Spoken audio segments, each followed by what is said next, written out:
Just under $1.4 million from $178.8 million to $180.1 million. So we will have the current year budget with revenues exceeding expenditures by just over $1.1 million. If you remember the January amended budget, we had revenues exceeding expenditures by just under 100,000. So this is an improvement of just over $1 million.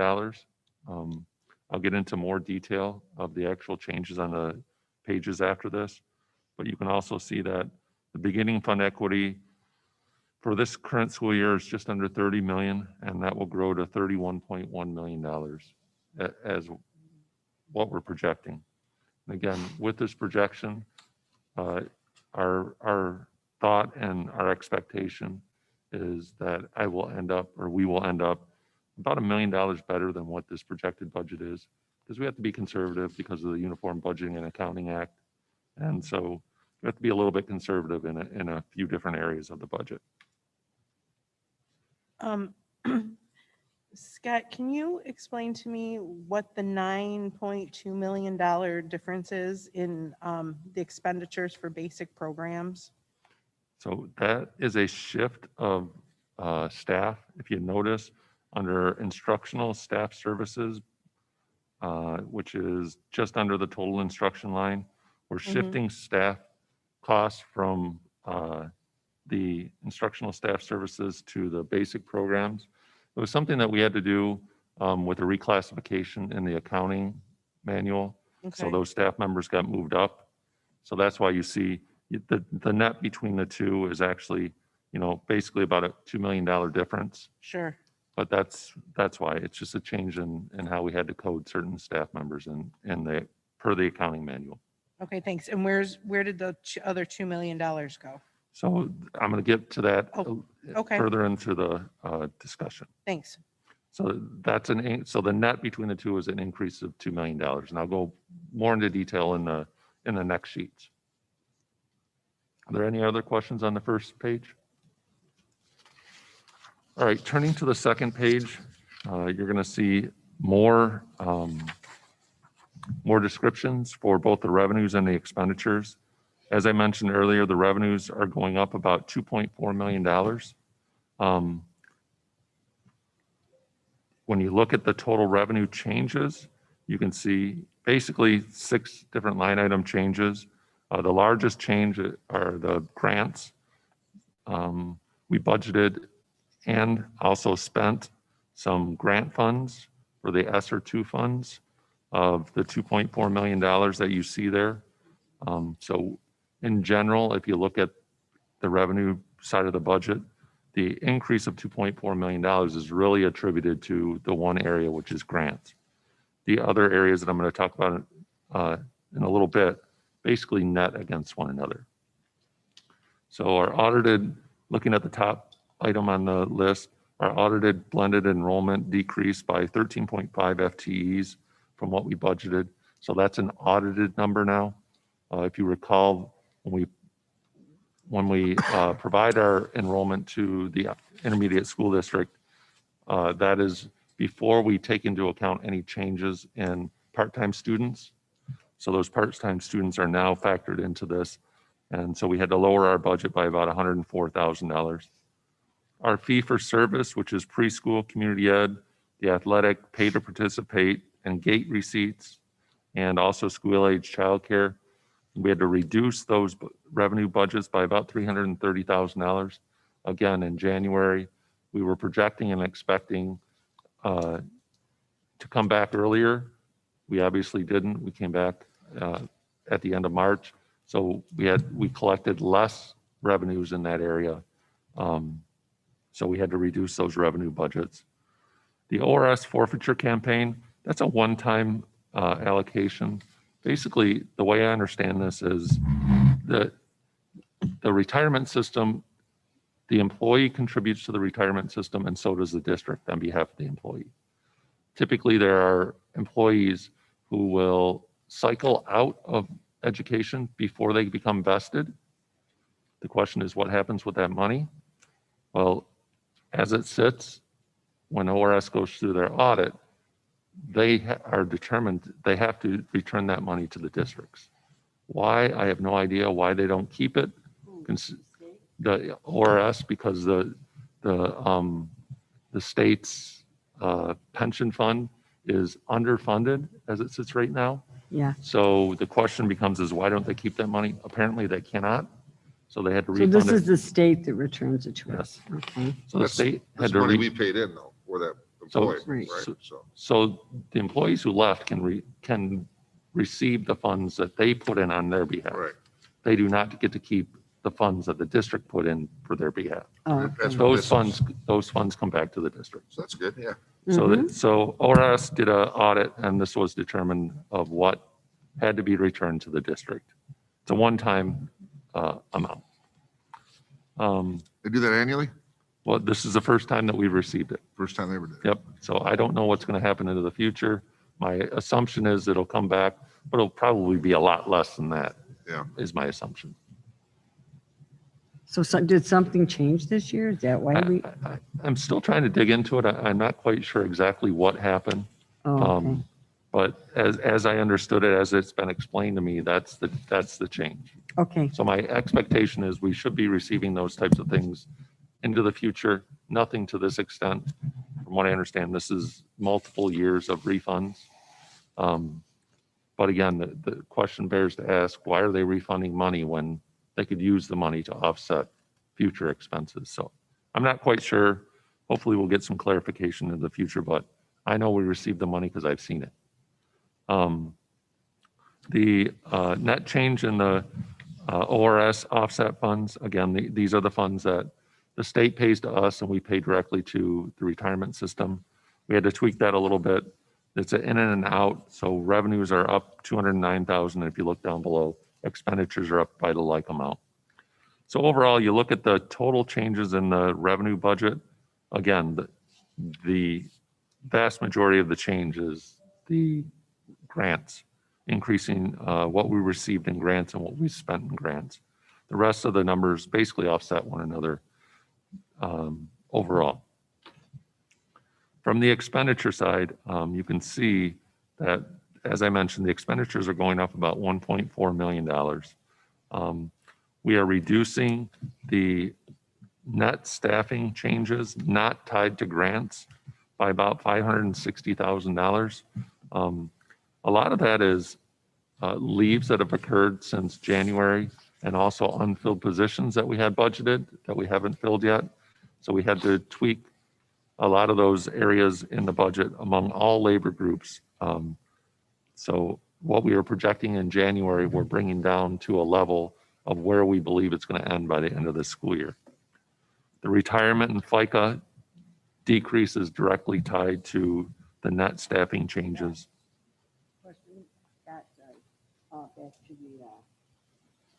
So the unfilled positions, have they since been filled that No. will end up in next year's? Okay. So as of now, there are still quite a few Right. positions that are not filled yet. So what we're doing is we're reducing the budget because we don't expect to fill them.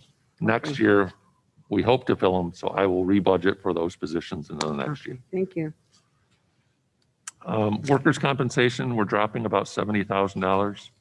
I already mentioned the offset for the MIPSers funds, the retirement funds of $210,000. With the contracted service for special services, that budget is going up about $216,000. That area is mainly in the special services area, which is special education services. We have some psychologists, I think some social work, and maybe some speech, and then also paraprofessionals, one-to-one, that are vacant, that we haven't been able to fill. And we had to contract out those positions to get staff or to get contracted services to provide the services to these students. So we had to up that budget, but again, that budget goes up, but because we can't fill it internally through staffing, those budgets are also going to go down. So do they net perfectly? No, but there is an offset to that increase. Dual enrollment, we had to increase about $110,000. For this budget, we went through all of the department budgets and we looked at what was spent to date with what they were projecting to spend through the rest of the school year, which is only basically a month left. And we felt that pretty comfortably that we could reduce the departmental budgets by about $460,000. Again, when you look at how we bounced in and out of school this year, a lot of those departments didn't have to spend all of their allocated budget. So we felt pretty comfortable that we could reduce almost $500,000 out of those budgets. Utility costs, we're going to have to increase a little bit by about $50,000. The food service and school-age childcare transfers, we're reducing those transfers by about $500,000. We are able to open those programs up, which help offset some of the cost that we would have had to transfer into those funds. So we reduced what we had budgeted there. I talked about the grant funds going up $2.4 million, and then all other expenses changed about $200,000. So when you look at to summarize all of this, when you look at the total expenditure variance of $1.4 million, we had an increase of $2.4 million from grant funds and a $1 million reduction in all the other areas of the budget. So are there any questions?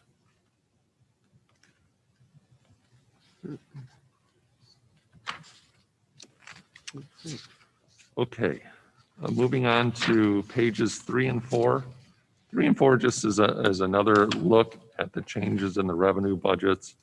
I pretty much picked up the high level areas on the prior page of what changed in the revenue budgets.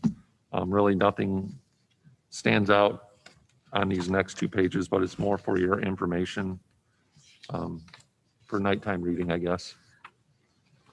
Moving to the last page, looking at expenditures a little differently.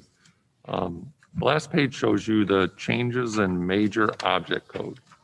So the major object codes, per the state accounting manual, are wages, benefits, purchase service, and then basically supplies and all other expenses. So if you look at a comparison between the January first amended budget with the second amended budget that we're proposing, you can see wages are increasing about $1.3 million. Benefits are increasing about $400,000. Purchase services are up just under $200,000. And all other expenses, supplies and all other expenses are actually down about $500,000. Each one of the boxes shows the actual changes among each of the major areas. So when you look at table A, you're going to see wages increasing by about $1.3 million. You can see among all of the employee groups, you can see the reduction in the budgeted amounts for all of the other areas where we had leaves and vacancies that were not filled. If you look at the staffing, the teachers increase, that's mainly for the live streaming. So that was the increase there. So you look at the overall net, you see of about a $1.3 million increase in wages. Under table B, which is the benefits, again, $410,000 increase. More than that are directly tied to the increase in wages. So retirement and FICA increase about $460,000. All the other areas in the budget go down about $50,000 overall. So really, when you look at the change in benefits, it's mainly tied directly to the wages, the projected wage increases. Under table C, the purchase services, we talked a little bit about the Sub-cost for the special services, really that's contracted service. Custodial sub-costs, we have going down about 44,000. Again, we can't find custodial subs as with many other categories or labor areas. Dual enrollment, we talked about. Software licenses, we're increasing 210,000, but that's directly tied to one of the grants. And then you can see the maintenance, community relations, and technology budgets. Those are all the departmental budgets that we reduced because looking at the remaining portion of the year, the next 6 weeks, we don't think that they're going to be spending all of their allocated budget. And then under table D, which is supplies, materials, and other, you can see the property tax abatements we have dropping 35,000. You can see the transfers we talked about earlier. Electricity we talked about earlier. Student laptops, we have increasing about 135,000. That's in the grant area.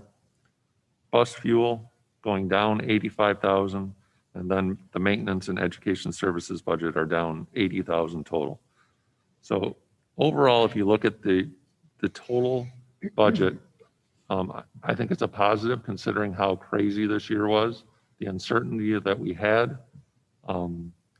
We have revenues exceeding expenditures projected to be just over $1 million, which is pretty astounding when you consider all the changes that have occurred this school year and all of the moving parts that have happened. So I don't know if there are any questions about the budget.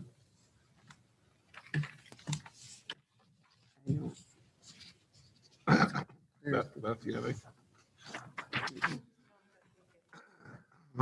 Sounds good. Scott,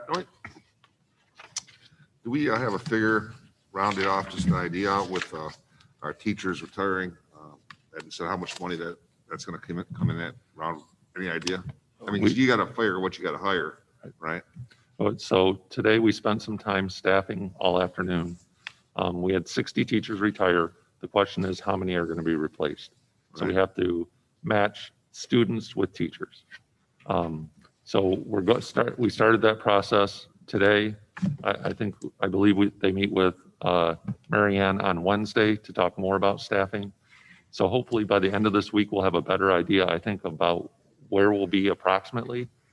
But off the top of my head, I don't know. It's going to be a range until we can determine exactly how many teachers we need to replace.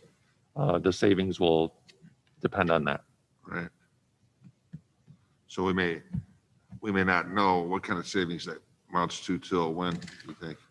I think we'll have a pretty good idea come, I want to say within the next 2 weeks, we'll have a decent idea. Okay. But again, that may change because we enroll kids throughout the summer. Right. So there may be instances where we're going to have to add a teacher here or there because of need. But Right. I think we'll have a good idea. Yeah, for budget purposes, we'll know. Correct. We're at a couple weeks. Okay, Correct. thank you. I think we're good. Thanks. Okay. All right. Any other questions? No, sir. All right. And I will close the Board Finance Subcommittee at Right. 5:27.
Call the Building and Site Subcommittee meeting of May 17th, 2021 to order at 5:41. And our first agenda item is the change order summary report. Mr. Atkins?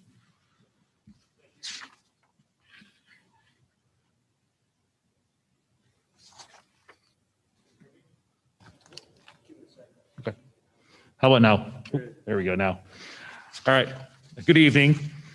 The change order summary report for the month of April, you'll see we have about 5 construction change orders and 3 technology items on there. Nothing necessarily out of the ordinary. The first one is at Algonquin Middle School. We are replacing the underside of the soffit, the canopy out front, and the fascia metal is damaged. It doesn't need to be replaced, but this would be the time to do it, to replace that while we're doing the rest of the work. It'd be substantially more money to do it at a later date. Additionally, we're gonna put some letters on the outside of the building to identify the front entrance. So that would also add to the cost to replace it at a later date. So we're recommending, while we're replacing the underside of it, to also replace the face of it to make it all look nice and new. It's about 100 lineal feet across that front. If you remember how large Algonquin is, it's a fairly large canopy. So this would give it a little bit of a facelift while we're doing the rest of the work. Second one is just some plumbing changes here at the high school. There's over 100 fixtures we're touching. They just found a little bit of inconsistencies on how things have been built over the years. Overall, it nets a credit for the district. So with that, we're fairly comfortable moving forward with that. We're still going to get all the fixtures replaced that need to be replaced and attached to the walls in a proper way where they're safe and secure.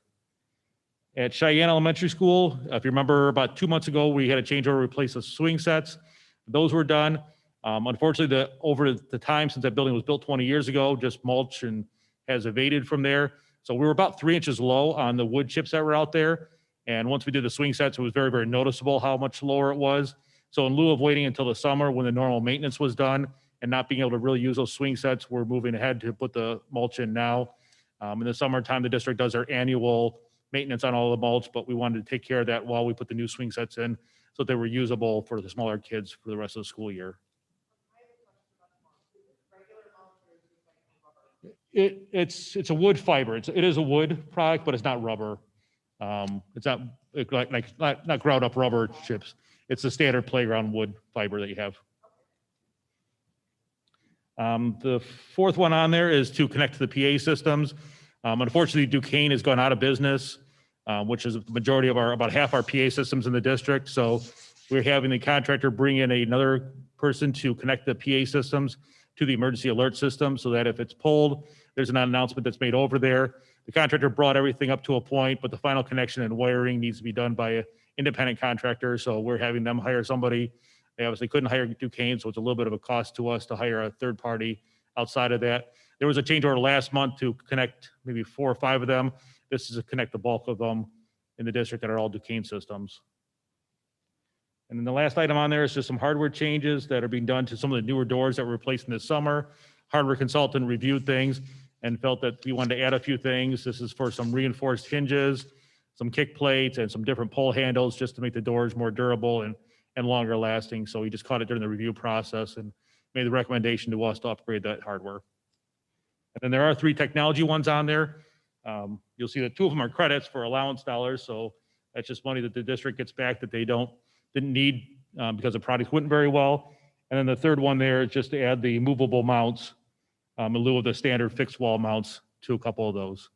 So all in all, just more routine type change orders we're having just to make sure we're ready for the summer when things are going into place. But if you have any questions, this would come to the June 7th board meeting because of the holidays. We're a little bit off schedule, but this would come to the June 7th board meeting for formal approval. Any other questions or anything technology-wise I missed? Nope, I think you got it. All right. All right, great. Okay. All right, Scott, you want to take the next part of it? Sure. So one of the things that we talked about in the last building and site meeting was a snapshot of where we're at from a budget standpoint. So what I decided to do was we're going to do a report under administrative reports to review where we're at that I'm going to discuss right now. So this is the administrative reports are going to be but the presentation I'm making under administrative reports is just going to be something you're already going to hear right now. So what I did was I took a snapshot in time to look at where exactly we've been with the existing construction and technology budgets to date, meaning all the projects that we bid to date based upon the budget and what we approved them at, and any changes, change orders, things like that that we've had, to get an idea of, from a bid standpoint, how do we look? So the third page here gives you a summary of where we're at on the construction side. So as it sits right now, the budget for all of the projects that we bid out to date, it's about $25.1 million. To date, we have spent and approved $23.1 million.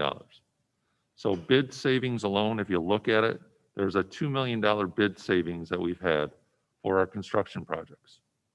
From the technology side of things, our budget was about $20.6 million.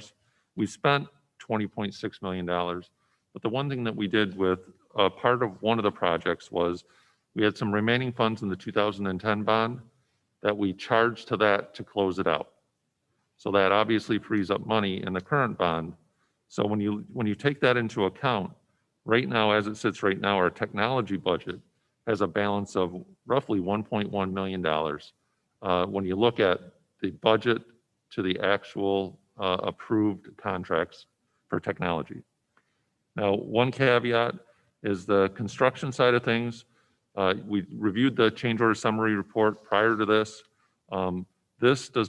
The budget here does not include any of the unspent contingency budget that we have currently in the construction project. So we have $3.2 million of contingency money that we haven't allocated yet.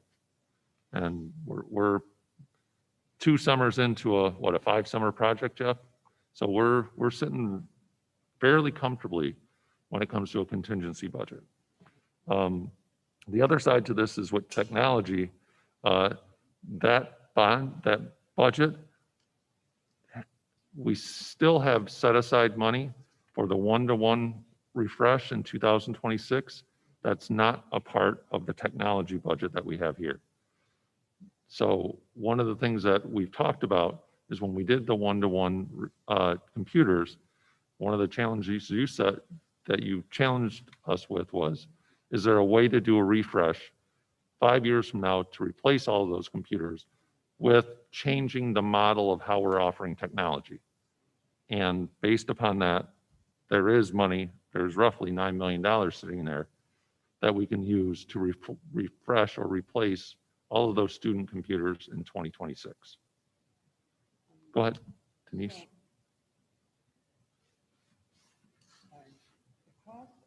The computers, it includes, we do have warranty of some kind on those Correct. computers, right? For all repairs or breakage, things that are good, huh? Yeah, break fix. If they break or drop them, they're under warranty. They are, okay. All right, I was just wondering. For So 5 years. is that part of the bid for the computers or is Yes. it an addition? It is? It's included in the bid package? Yeah, we include it as part of the base bid. Pardon? We include it as part of the base bid. Okay, Sorry. all right. Okay. Thank you. Yeah, it's included as part of the base bid. Okay, thanks, Tom.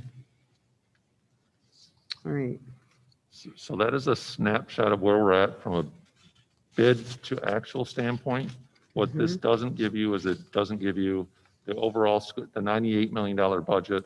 How much do we have left? Well, we have budget left for those items, but we haven't bid them yet. So there's no real way to assess where we're at with those projects moving forward. So I thought this would be a good snapshot to show that from a technology and construction standpoint, there are available funds there to utilize for other purposes, whether that's, bids going over budget, or there are other projects that we identify that we need to do. Last building and site subcommittee meeting, we talked about roofs. Roofs are something that, as we're doing reviews for next summer's work, roofs are starting to scare us a little bit, that we might need to look at doing a little bit more in the roofs than what we had projected. So these are areas that we could look at to utilize some of these funds for those types of purposes. okay, thank you. All right. Mhm. The next 3 pages are really the detail of the summary that I gave you. Mhm. So this 4th page shows you all of the items that we bid out in the construction budget and where we're at with each one of the bids to get to the $2 million balance. The 5th page is exact same thing, but with technology to show you where we have the $1.1 million balance sitting there. And then that 6th page is the accounting or the process of where we're sitting with the one-to-one replacement. So if you focus more down at the bottom of the page, you can see, based upon the budgets that we have with technology, we have roughly about $9 million still sitting there for this for this refresh with the one-to-one. And if we were to replace all of the computers, the 15,300 computers, at the $576 that we purchased them at, this current bid that we awarded, again, there is money sitting there to provide a full refresh. So basically, it's a 10-year plan to provide one-to-one computers. That's great. So about $1 million, not quite $1 million, let me see.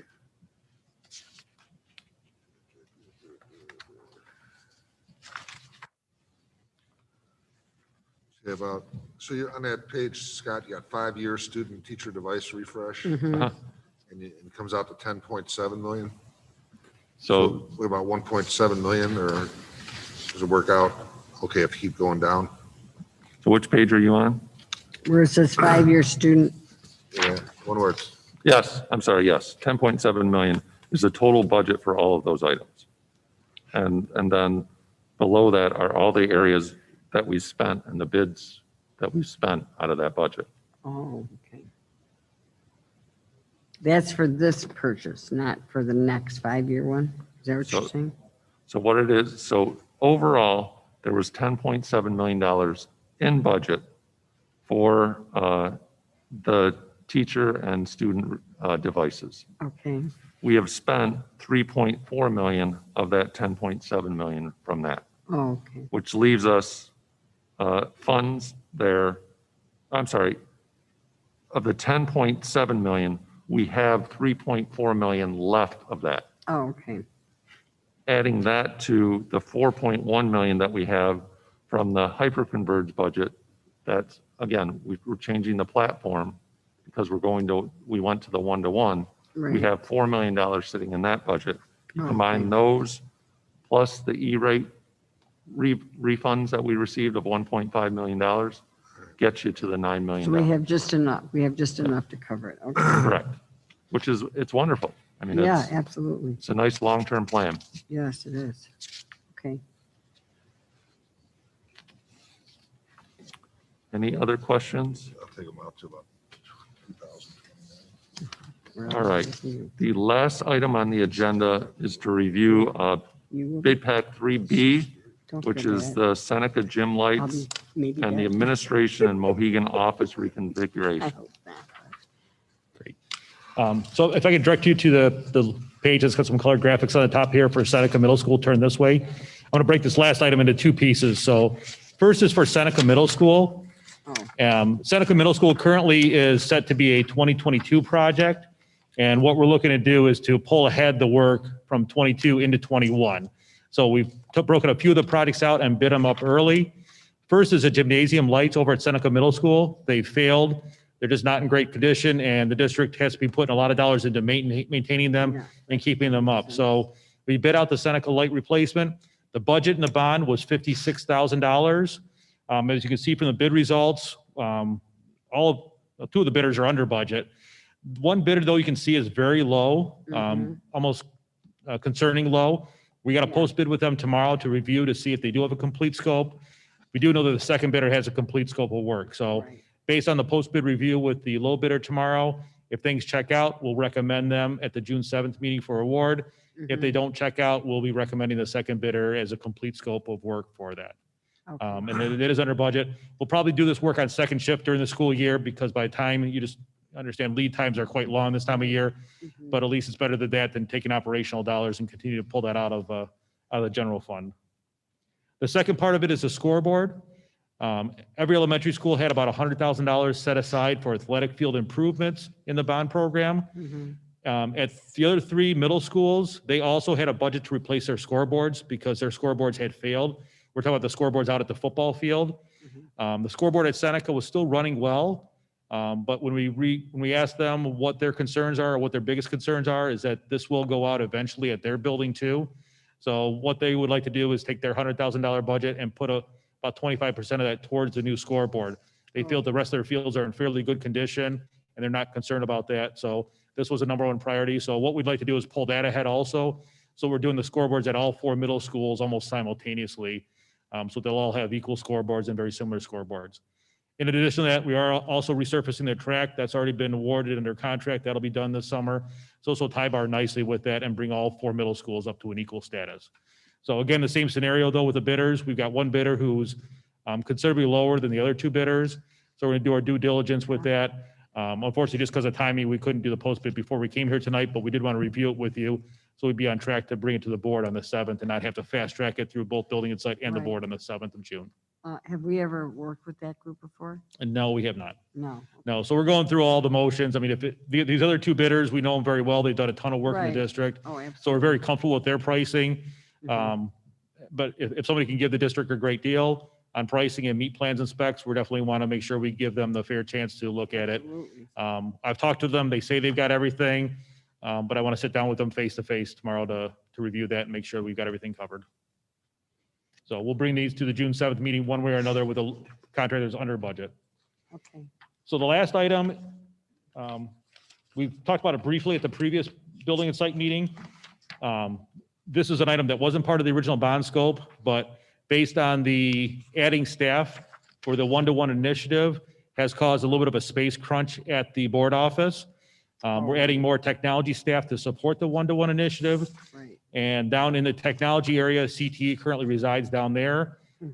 So unfortunately, they're sort of getting bumped out of that space and looking for a new home. Ideally, the CTE staff would work very well to move upstairs where Ed Services is because there's a natural synergy there. But then that's going to bump some folks out of there or require some repositioning of staff. The second floor, there's a large conference room that has been used for some office spaces, but really is just makeshift office spaces right now. So what we did is we worked with both Don Broski, his group, Brian Smelnack worked on designing some things, and we came up with a plan to, in order to do this, it's going to add several more workstations between the second floor of the administration building and the old community ed office over at Mohegan. Right. So we did some pricing on this. We've sent this out to bid just recently. So it came back. The total cost of this product, overall budget of the product would be about $250,000. And that's including also the technology stuff and the furniture that would go into the space. This would be one of the items that would be funded from the bid savings that Scott just talked about here recently.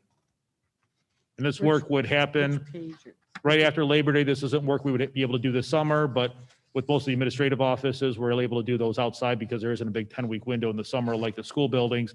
So moving this after Labor Day isn't the worst thing in the world, but that would be where we could do this work. These contractors already have a full workload for the summer, so they couldn't take on any more work.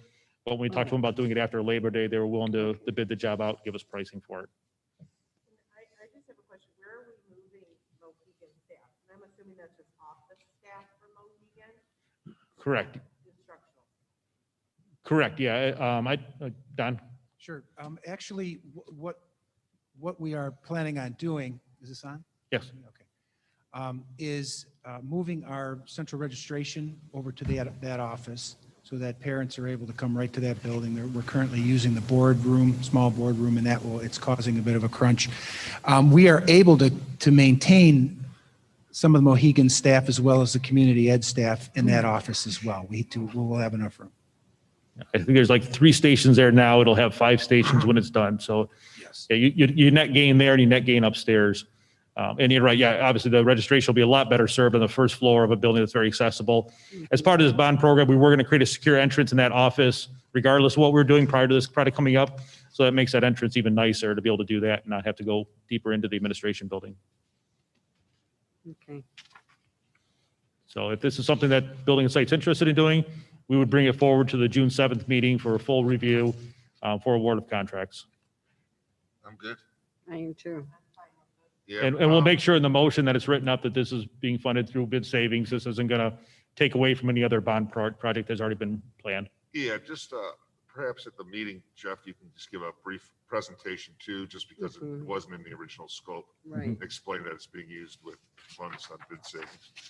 Yeah, what I think I'll do is I'll put it in my write-up and I'll add it to the spreadsheet to refer to what Scott presented to show that we've got roughly $2 million in bid savings in the Okay. construction budget, and those will be funded from that delta. What was the, how much was that turf at Chippewa Valley High School? So depending on which option, it was varied, but the smallest low-cost option was about $60,000. That, to do the rest of that little piece? Yeah, That to was do kind about, of to do about 2/3 that space. Yeah, that in order to not move the scoreboard, we would only turf about 2/3 that space, and that'd be around 60 grand to do that piece. Is that what they really want over there? Yes, yeah, I talked to the athletic director over there and the principal, and they said if they got 2/3 of the space, they would be very happy with it. They had no concerns of knowing that this is something that's outside of the budget. They were very happy with at least doing 2/3. They felt that would be invaluable space to them for practice, for linemen to practice, so they're not on the main field. So we need to approve that also, right? Correct? If that's something we want to move forward with, yeah, that would need to be approved separately. $60,000, Yes, we only budgeted, we haven't bid that work out yet. roughly 60,000. Roughly 60, yeah, based on the cost per square foot that we normally get on those type turf projects, Yeah, yes. because that was the reason we asked, you were here, Scott, to put the numbers together so we could see where we were at with the right. bond, but looks like you folks are doing a real good job at Yeah. the bidding, and there's good savings coming in, Mhm. along with not touching our contingency funds. So I think I'm all right moving forward with that 60,000 improvement to Right. the stadium also at this time, Jeff. Okay. How the rest of you, Yeah, everybody good with that? Yeah, I'm fine with this. I just have a question. Yeah. Kind of off topic, but about this furniture. Mhm. I know office furniture is really expensive, even though it doesn't look like it, it's plastic. Do you think that these are fair amounts? Or do you think that we're gonna go over budget in that regard for like 14 stations? Yeah. It just seems low. You know, Laura Harrington, the purchasing director, put together those budgets, and I know she does this all the time, so I'm fairly confident. I think, Scott, if you have any different feelings? No, I think she's looked at the spaces. She's actually, Don, correct me if I'm wrong, she's had a furniture person up there, hasn't she, to look at them? Look at the space or not yet? Yes, and we're also looking to repurpose some of the furniture we already have Yes. up there as well. Yeah, Laura seems to know what, she's on it, on these kind of things, so I trust her judgment, and she'll get competitive pricing on it, so it isn't going to just be handed to a contractor. She'll make sure to get very competitive numbers. I mean, obviously, market conditions right now and lead times are very challenging to pin down, but we will do that. And then as a follow-up to the turf project, we'll get formal pricing now on this. Those were just budget numbers, so we'll work to try to get that. I don't know we'll have it in time for the June 7th meeting, but we'll start on it tomorrow. Yeah, thank you. That's good. So yeah, we're good with the change order. We're good with the bid pack for the one-to-one. And we're also good for you to start bidding that extra piece of turf at the high school. Right. And, yeah, and I just have like kind of an outside question in general about our bond project. Mhm. So I've seen a lot on the news about it being hard to get construction materials, particularly lumber, and the cost of that being really expensive. How has that impacted our bond work, if at all? The district was a little ahead of the curve because we bid the work out and we awarded it back in December, and we contracted that price. So you're in much better position than most other school districts that are bidding out later and trying to do stuff now. It is something to watch as we watch pricing. Hopefully pricing comes back down, but it definitely could affect our projects in 22. Those prices could go up. Things right now, we're seeing 10, 20, 30% escalation in certain areas, which is hard to get your hands around. And actually lead times still, we're seeing lead times of almost 7 months on different materials. So there are some challenges out there.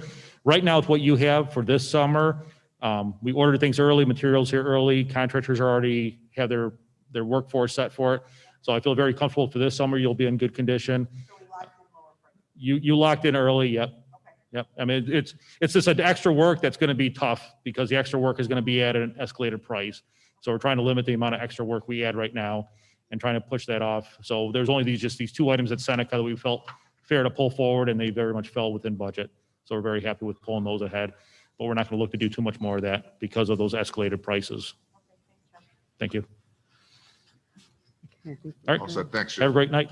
Thank you. All right. Any other questions? No, All right, then we Right will in close this technology. meeting at 6:06. And I have a question. We have a technology subcommittee meeting at 6. Yeah, right now. I was just going to review the same exact numbers that I just reviewed with Oh, with the construction. bond? oh, So okay. do we, Was that, that's the whole substance of that yep, meeting? So whole we're good substance of then. it, yep. There's no need to have that, yeah. Okay, good. We get a little time. That's beautiful. And then we also talked about the change orders. That's the other thing that we were going to talk about. So we've talked about both in building and site. All set, Tom? We did, okay. Okay. Yeah. Yep, all set. Okay, then All right, sounds good. we're good.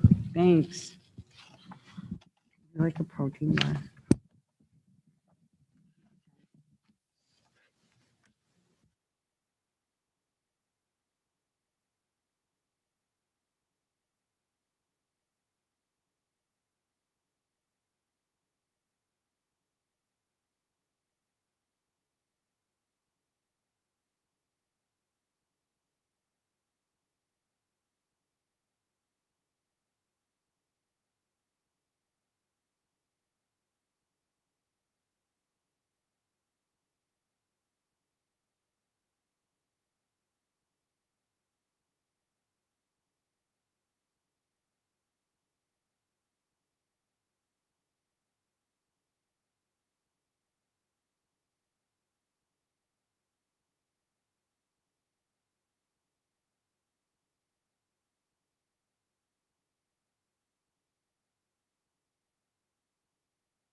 Order the special meeting of the Chippewa Valley Schools Board of Education for May 17th, 2021.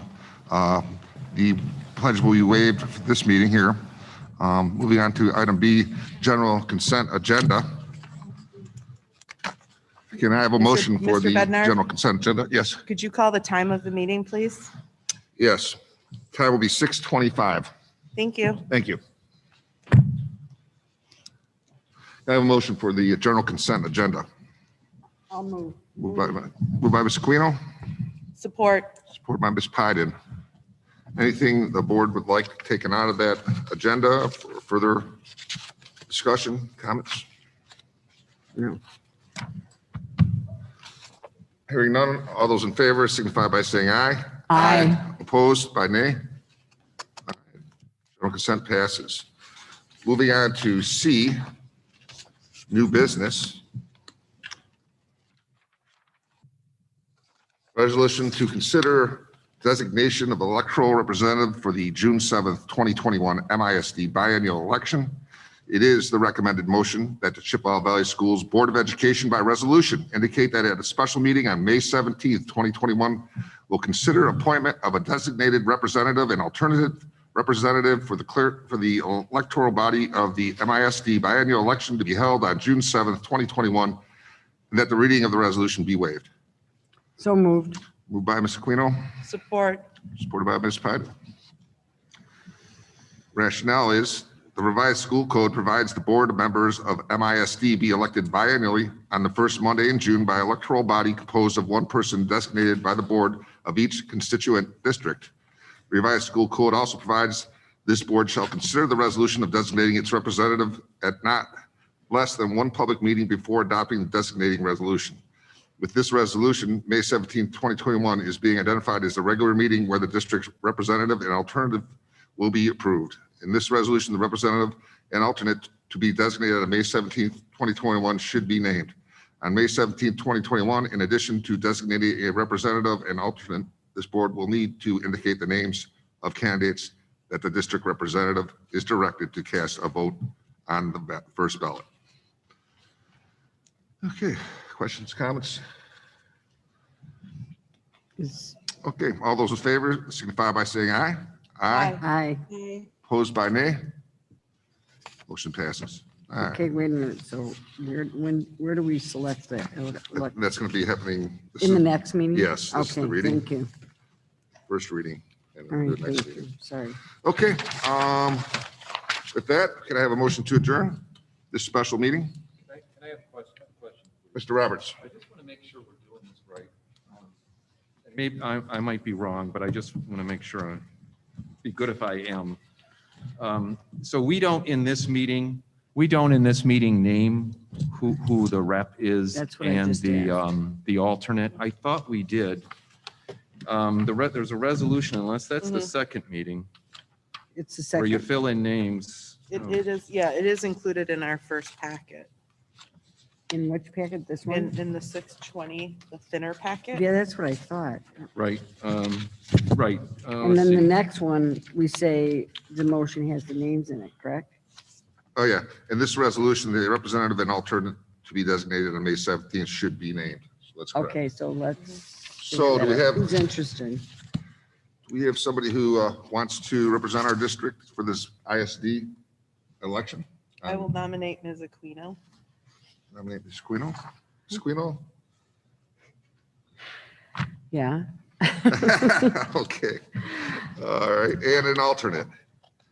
Who would like to be an alternate? I'll I can be nominate- the alternate. I was gonna say, I'll not alternate. I'll Return to- nominate Ms. Return to favor. Pyden, since there's nobody here. Okay. All right. If I can just, I'm sorry, but I just want to make sure we're not messing up. So we have Ms. Aquino was nominated as the voting member of the board, and she needs to be supported by a member. So we need a name to support, I'll support. Oh, okay? And then the other one we already have, and that doesn't require a support. Right. So we're good on the second, on the Right. alternate. Okay, so Ms. Aquino is our electoral representative for the Chippewa Valley Schools Board, mhm. and Ms. Pyden will be the alternate. Questions, comments? Okay, move for adjournment. So moved. Moved by Ms. Pyden, Support. supported by Ms. Aquino. Okay, this special meeting will adjourn at 6:30. All in favor? All those in favor? Aye. Aye. Aye. Opposed? Motion passes. Okay. So, You guys ready to go right back into this next meeting? And Mr. Bednar, Yes. Dr. Andriashko is on purchase. the link. Okay, excellent. Okay, we will begin then.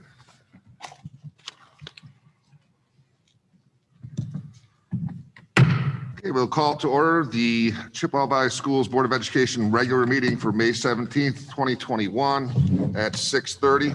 Please stand for the pledge.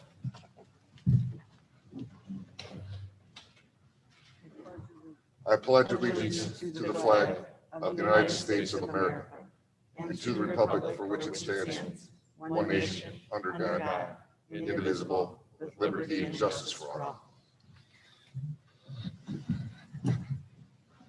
Did she give you the form? Did she give you forms yet? Did Diane give you any forms yet?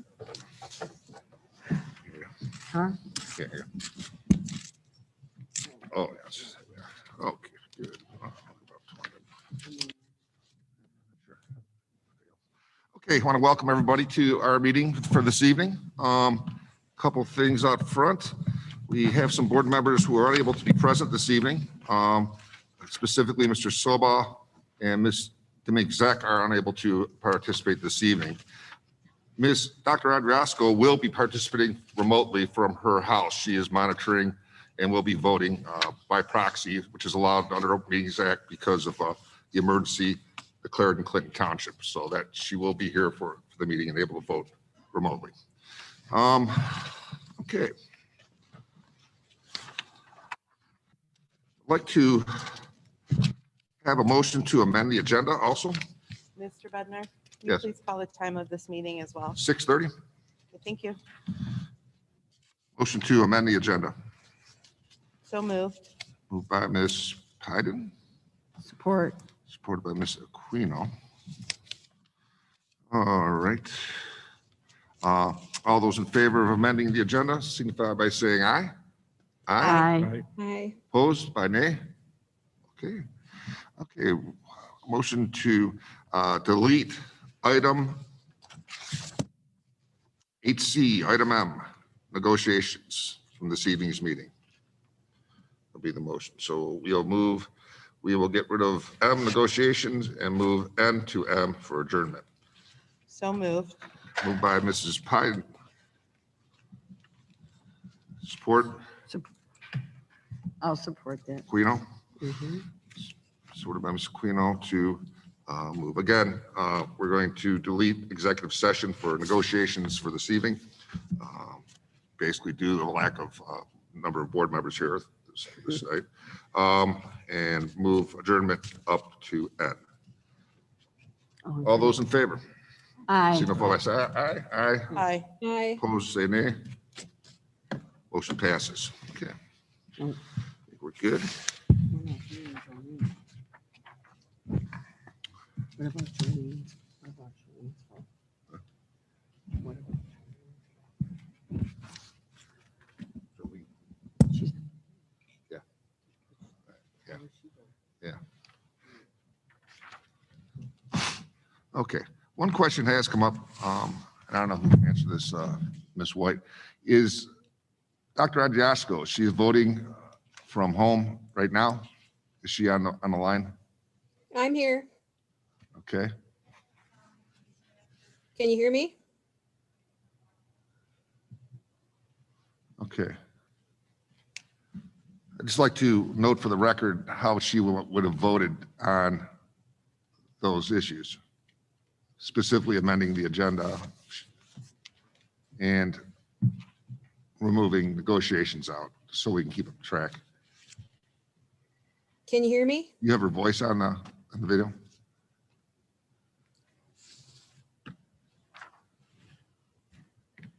Can you hear me?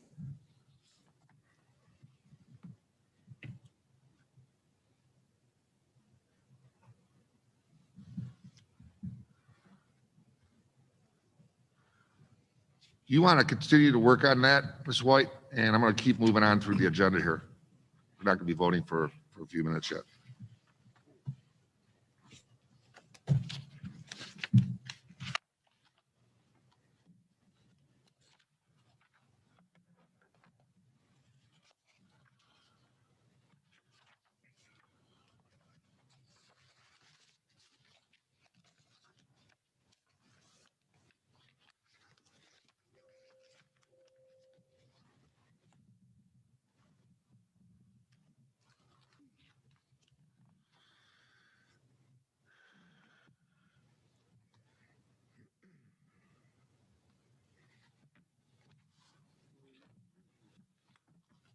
Dr. Andrasko will be monitoring this meeting from Macomb County, from Macomb Township, Michigan, for the record.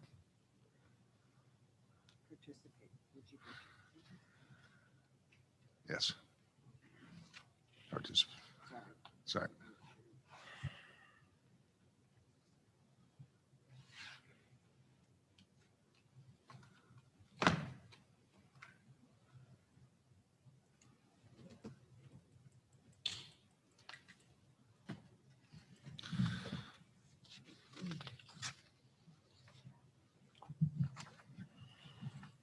Mr. Bednar? Yeah. While we're waiting, you said something about an emergency in Clinton Township. What was it? It was declared by the township so that they could hold their meetings remotely still. Oh. That's basically what the order was for. So, yeah, it allows board members to participate Okay. remotely also until order's up, so.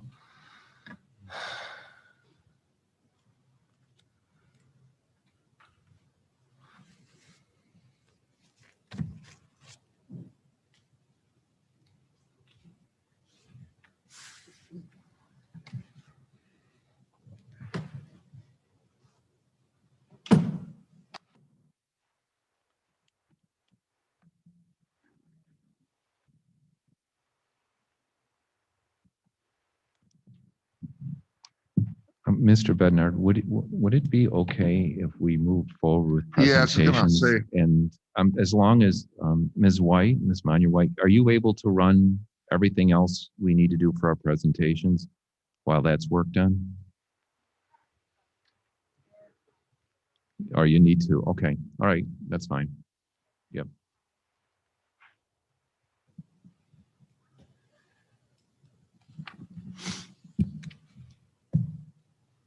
Can you hear me?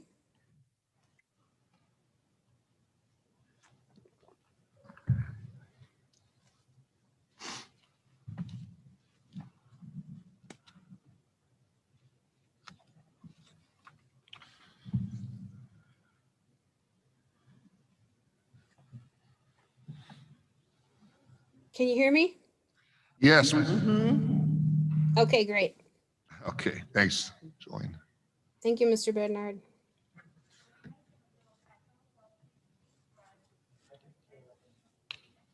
Okay, yeah, probably just at the times we're voting. And just for the record, I'd like to know that she voted with or against the idea of amending the agenda and also the idea of moving negotiations off the agenda, deleting it from our agenda tonight. I voted with on both. I thought you could hear me at that time.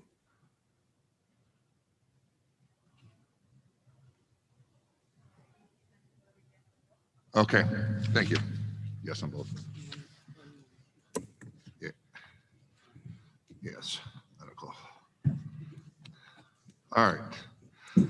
Okay, so we're gonna keep moving then. Thank you for your patience. I have a note I wanted to read here. Good evening, I'm Frank Bednard, President of the Chippewa Valley Schools Board of Education. Welcome to our May 17th Board of Education meeting. We are happy to be holding our meeting in person to have audience participation and to be recognizing our Teachers of the Year at our meeting tonight. To begin, I would like to remind our audience that in-person meetings must comply with the social distancing, capacity limits, and mitigation measures recommended by the CDC in our state of Michigan. We ask that those in attendance please wear a mask at all times, unless you are speaking at the microphone. And to make sure you remain socially distanced from others that live outside your household. feel that by following these simple guidelines, we can continue to hold in-person meetings while doing our part to keep our community safe. We appreciate your cooperation tonight. Thank you. We had a complaint filed after our last meeting because people not wearing masks. So I know we're all over the map on this thing recently. We just ask that if you aren't wearing a mask, that you please keep your distance from other folks. 12 feet is what they recommend. I think we'll be getting through this mask issue in the short term. So we just need to ask you to bear with us. And again, we appreciate your patience with this. Keep in mind also, as a school district, we have liabilities. Okay, so people are not wearing masks here, someone gets sick, they sue the school district, guess who pays for it? All of us. So it's just something to keep in mind. Liabilities are big reasons why we have to follow these rules. We do not want our community getting sued. So it's pretty simple. Anyways, all right. Yeah,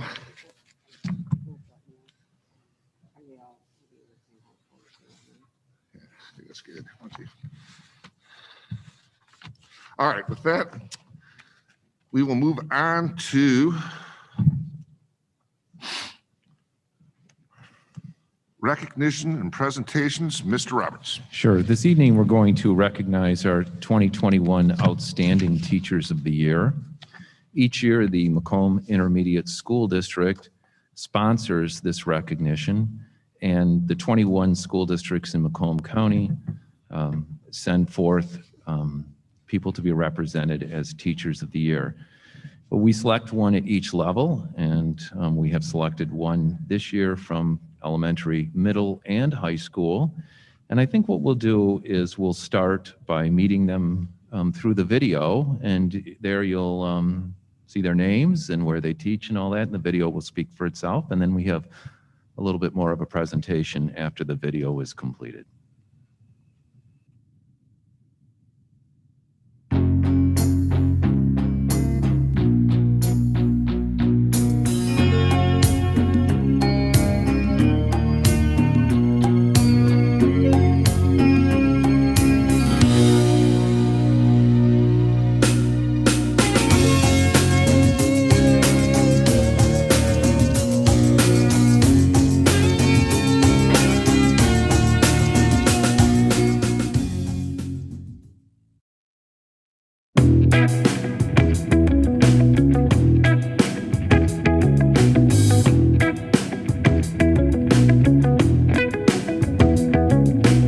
We're inside Wyandotte Middle School right now because what we're going to do is meet the middle school teacher of the year. Her name is Katie Myers. She teaches 8th grade math, and I know she's phenomenal. My main thing is trying to figure out how each student learns best. So students who really, even in the past, haven't maybe done well with math, I really try and get them that confidence, because to me, when you have confidence in something, that just sparks an interest. One of the strategies that they've taught me is something called a rally coach. And you can just have 2 students work together, and what it is they alternate being the teacher and the learner. We talk about what a good coach is. Anytime you had a coach, what did they do that helped you? So constructive words that help us learn, that are kind. You would be really surprised what you hear when these kids get a chance to help each other. They're really good at it. You know, as long as you have that safe environment. And it's nice because the students who know what they're doing learn it like deeper, get a deeper sense of it because they're teaching it to someone else. They are the best little teachers. They're just so full of interesting stories and the way they're growing and changing, and it just keeps every day interesting, and I never am bored ever for 1 second out of my school day. I really wish I could still do that this year, but I learned to be a lot more tech savvy. I have done so much with Schoology, and you know, I always provided answer keys for my students because to me assignments are practice, but now I'm taping or recording myself doing them. And so when they're at home, whether they have me in class or whether they have me virtually, anytime they want, they can go to that assignment and it's like I'm there with them. Wyandotte Middle School is such a family, such a home. Everyone here is so nice, so caring, and so helpful. The kids see that we all want to help each other. I wouldn't want to be anywhere else. I'm the captain of our Relay for Life team. We would raise upwards of almost $20,000 every year for cancer research. which I think is just amazing because my team is 7th and 8th graders. So I always say they can't even drive. And how are they raising all this money, right? And I think that just speaks to our school. I mean, our Chippewa graduates are, just amazing. I get that email that says, Ms. Myers, I think this year I'm gonna start my own team. It's like, wow, to do something like that is so selfless. They're good people, and I think they learn a lot of that here.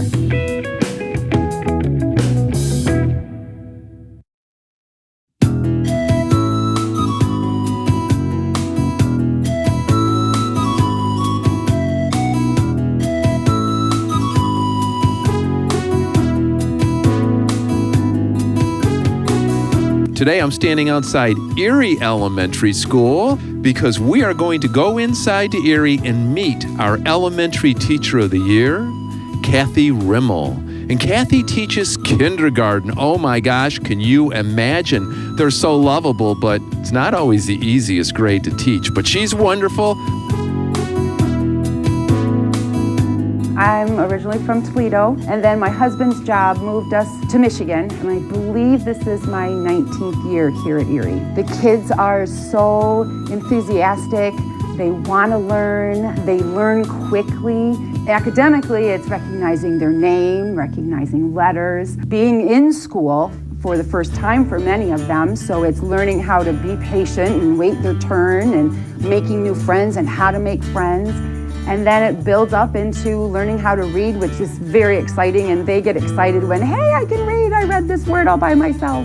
A 5-year-old just wants to dive in and learn, and they get excited when they make that connection to letters in their names, to letters that are in words, being able to count or losing that first tooth, and those life experiences are just really exciting for them, and it's fun to be a part of that. When I first started collecting my books for the library, I picked more stories that looked fun or were the new book that was out. And then one year there was a book and this little girl had braids in her hair, and one of my students said, hey, she looks like me.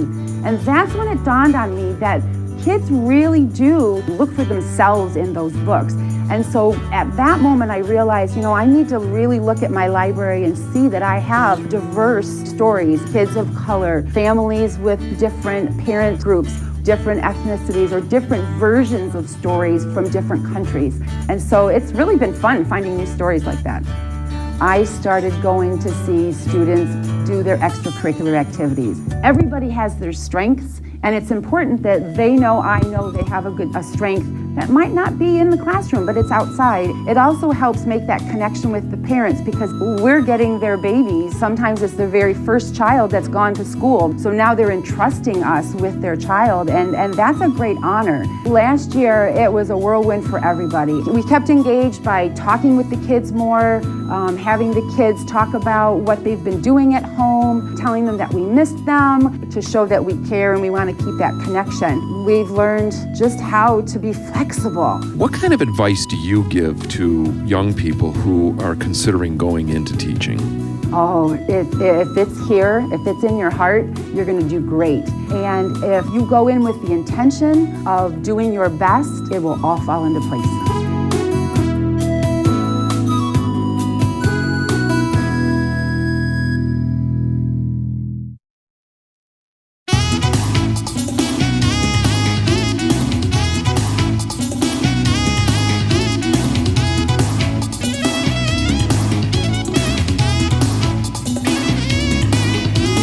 Jessica, congratulations on being our high school Teacher of the Year. We're very excited to have you here today. I'm certified to teach all different subjects. We really started to get more into our earth science because that's part of our NGSS curriculum, and I'm currently teaching that right now, and that's one of my favorites. So you mentioned NGSS. It's the next generation science standards. We would normally be in teams of 4. You put whatever we're talking about right in the middle of the table. Everyone has access to it. It's not, let's read about what this is in the book. It's just more exploratory. The ownership of learning is on the student because we have to cover such a gamut of learning styles, and I just feel that overall it works for most of our students. My number one thing, is I want them to learn. I want them to continue learning. For every wrong answer, there's a learning situation. And they see you every day, 180 some days a year. You have to get to know them a little bit. I'll go up to them and I'll just say, well, what did you think about that? Why do you think that way? And you get to learn some of their prior knowledge and you get to learn some of their past experiences. They appreciate that you're taking the time to talk to them and get to know them a little bit. And it makes them more engaged in the class. So I've been co-teaching with the same co-teacher for a few years now, Rochelle Hale, and she is phenomenal. With one teacher, sometimes you teach in sort of a blanket, you know, one size fits all. But because of the two people, we separate in smaller groups so that way we have more of a one-on-one situation with the students a lot of times. What we have been doing has just been really successful. Our kids have a great passing rate, success rate.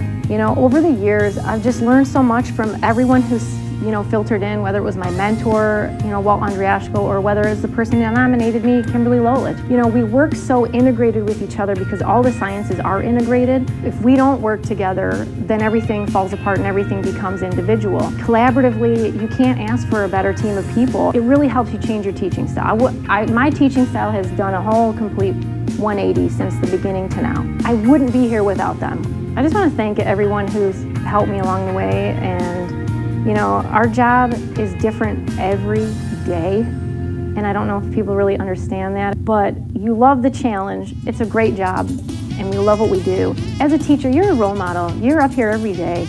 You've really got to put on, like, look, this is what it is to be a good human, to learn, to want to be helpful. I had an email from a former student who's in our district now, and she just gave me the best email. It was just nice reaffirmation that, like, you're doing a good job. Like, we need you here, and you made a difference.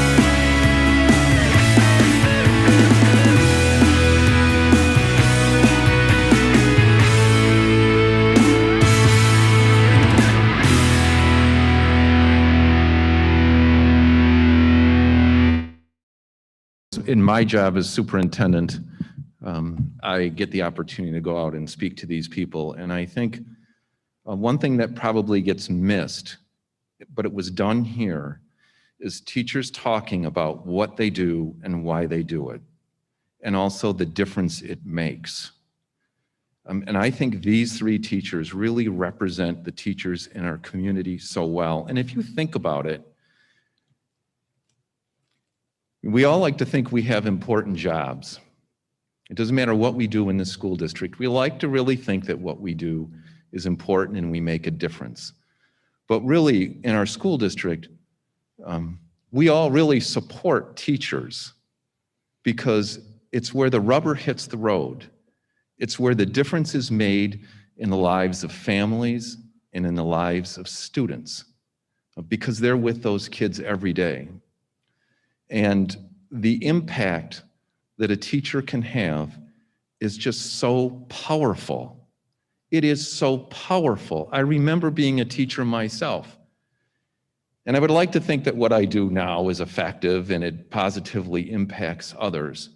But I remember the feeling I had as a teacher, because it's totally different, because you impact people on such a personal level. And we hear stories of differences that teachers have made in the lives of students. No student is ever going to say, oh, I did this because of my superintendent. They say, I did this because of my teacher. Because when a teacher sees something in a student that is redeeming, and that's what they focus on, that can make such a difference in a child's life. And I know as adults, we all think back to our teachers, and we have the ones that really stand out with us and really impacted us. And I do know teaching is very personal, and people react to different people in different ways.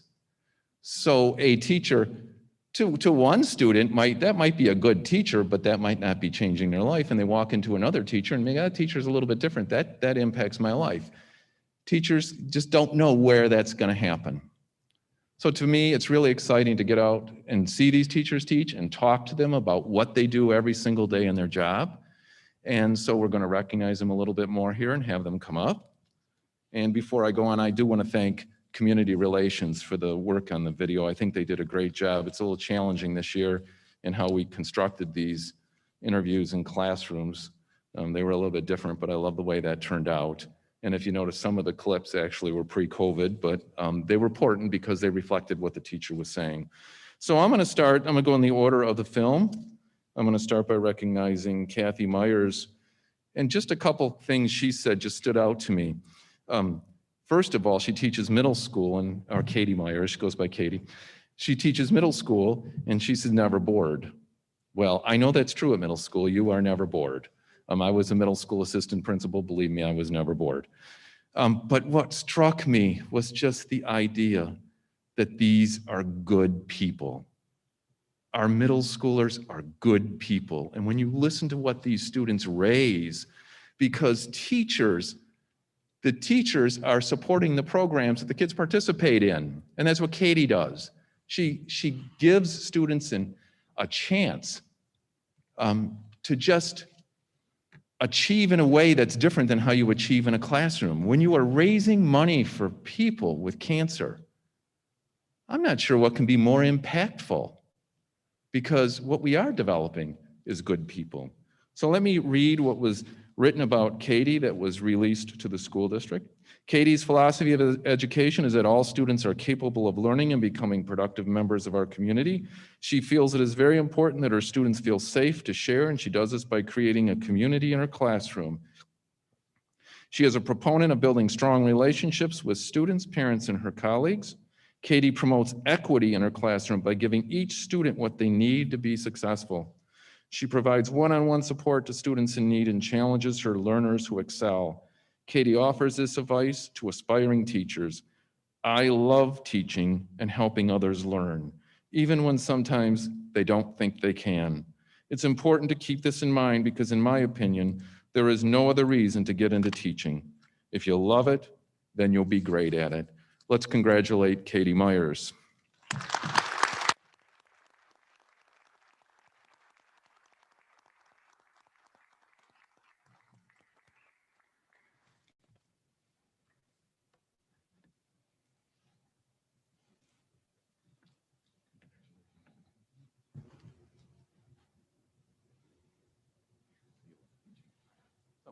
Thank you so much. This was just such an honor, and I'm just very thankful to be able to do what I love and every day just hopefully positively impact people. And just thank you so much. Appreciate it.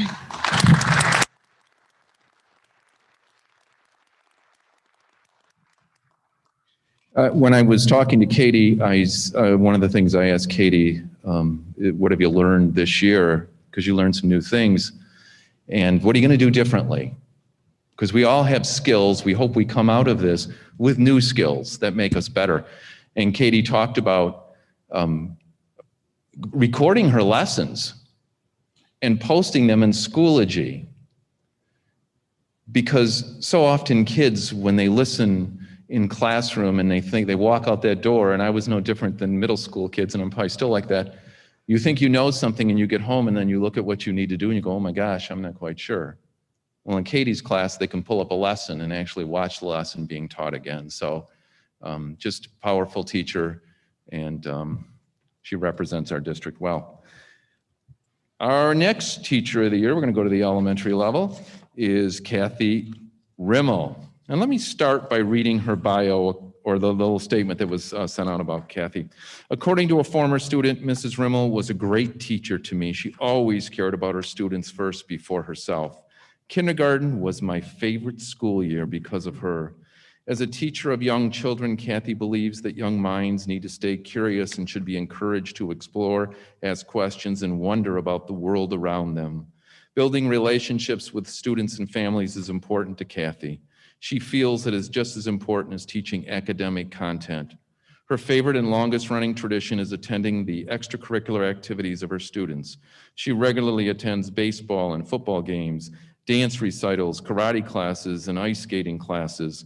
Kathy's advice to those interested in becoming teachers is, be true to yourself, teach from the heart, and know that the struggles are worth it.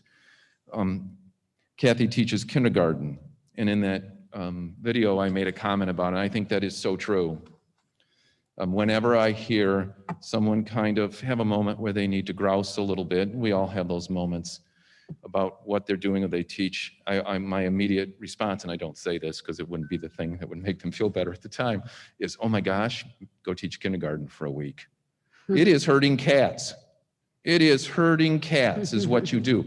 But they are the most lovable cats you will ever meet. When you send kindergartners to a rug for a lesson, it's like a bunch of puppies when you look in the little window and you're going to buy a puppy and they all just kind of roll and tumble on each other.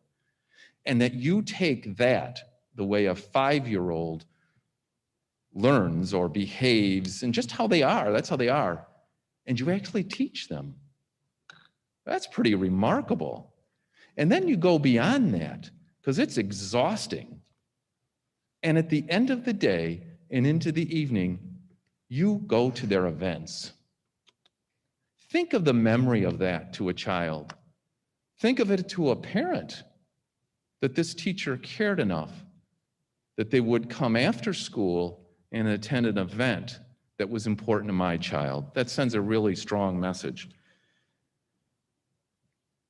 So, with that, I'd like to recognize Kathy Rimmel.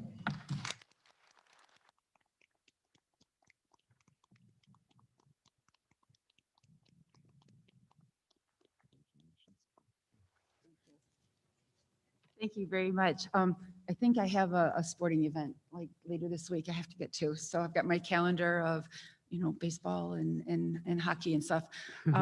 But this is really a great honor, and I so thank everyone that was involved, my colleagues that put my name in, my family for their support, Dr. Ivansky for your support, and Chippewa is a great district. They have awesome families. The kids are amazing, and I'm very honored to be a part of this community. So thank you very much.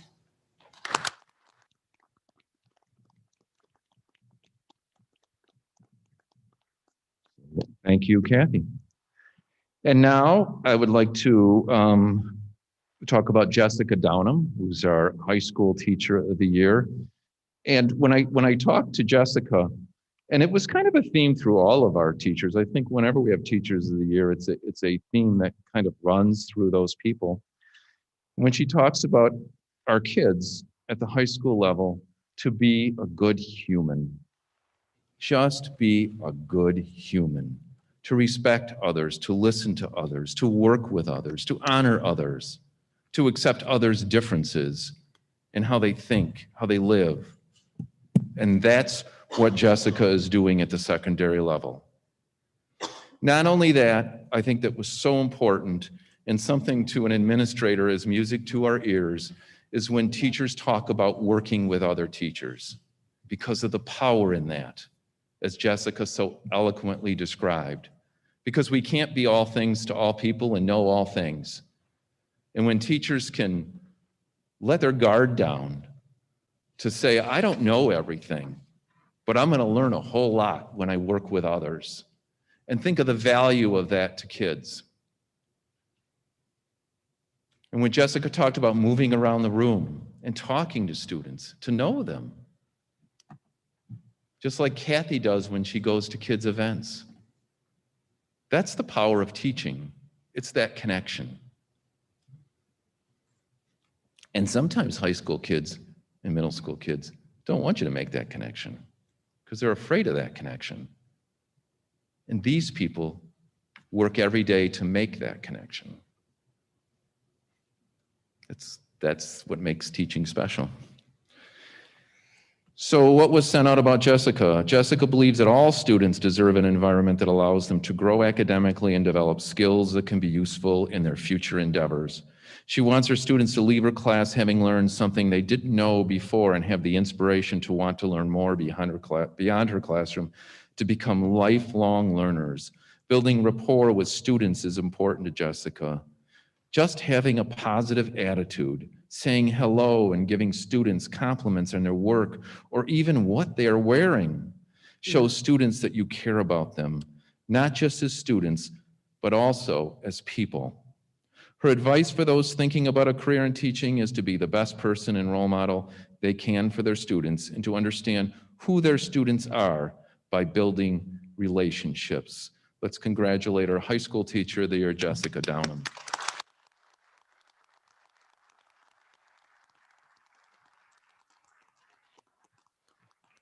A little short for the microphone. Thank you so much. This is really, like everyone else said, it's a true honor to be even nominated for this and then being voted for it and getting it. So I just want to thank my family who's here with me. They put up with my late hours and having to work all the time, putting stuff, up for kids to do. And I really want to thank my colleagues, as Ron said.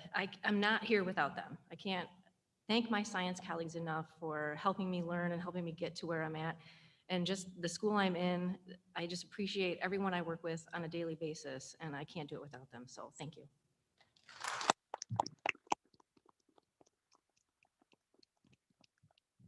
Okay, congratulations to our teachers here this evening. I'd really like to recognize all teachers in our school district and really all teachers everywhere. The workload is incredible. And all these teachers and their families know it. Sometimes people don't understand teachers when they look at it from the outside. But when you're looking at it from the inside, because you live with this person, you get it. You know the incredible workload. You know the hours you spend. Really, from September to June, you never leave the classroom. You might physically, but you're doing something related to your profession, or you're thinking of your next thing that you're going to do about it. And in the summer, you go to trainings and get better. So I'd like to congratulate our teachers that are here tonight that won this honor, and thank all the teachers of Chippewa Valley for a job well done. Thank you.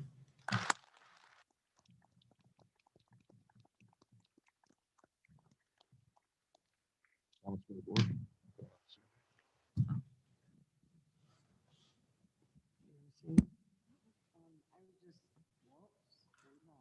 just want to congratulate each one of you and thank you for your constant dedication and enthusiasm toward teaching the students of our district.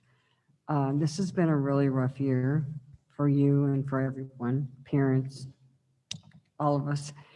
And I'd like to thank you for having that stick-to-itiveness and flexibility to put things online and go through Schoology and teach online and then teach in person. And it's been a lot, but I know that the people that are here rise to the top, and you are all examples of that. So thank you so much. Yes, just to follow up on Ms. Guino's comments, yes, thanks so much. And I just wanted to ask our teachers that are being recognized here, if they could introduce their people that are with them also, because we know that all that hard work that you put in our classrooms is equally supported by your families and spouses and so on. So if you wouldn't mind, if we could just start and just introduce folks that are with you tonight that are important, that want to be here with you, that'd be great. And just maybe just stand up and go ahead.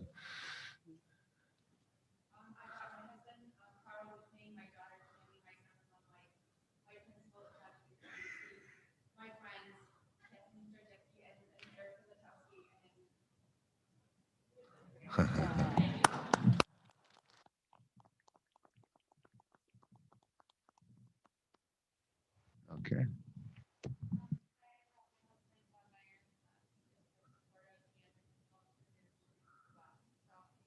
Awesome. Thank you.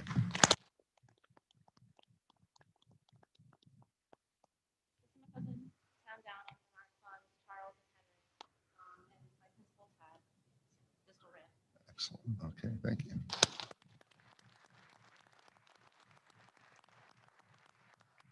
And usually the County School Board Association has a dinner where we recognize our teachers of the year, but with the pandemic this year, they're not having that dinner. Otherwise, we would have honored these fine ladies again at that dinner for the County School Board Association. But anyways, without that, I still want to say again, on behalf of the board, we absolutely appreciate your dedication to our students and changing those lives out there one at a time and doing the best you can and really putting your whole person into it, the time and hours spent doing that and that dedication. We are so appreciative to you folks. So from the board, really, thank you very, very much. And congratulations. So.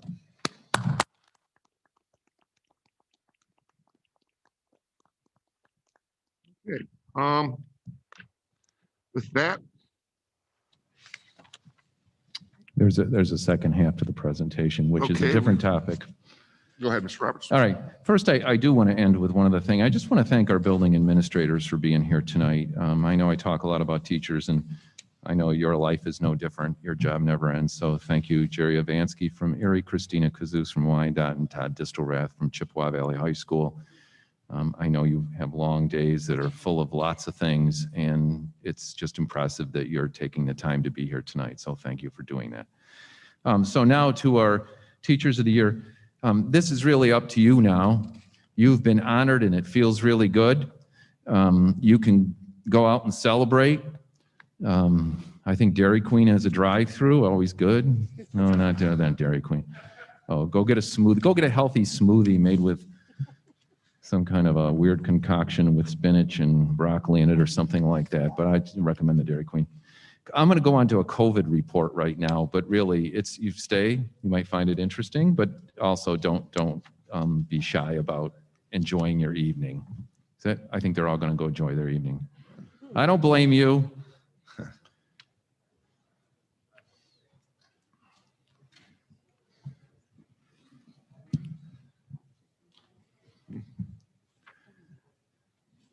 Yeah. Okay, as is customary in our meetings this year, I'm going to talk a little bit about COVID and how we're doing in our schools. And so I think I'm going to advance the screen like this.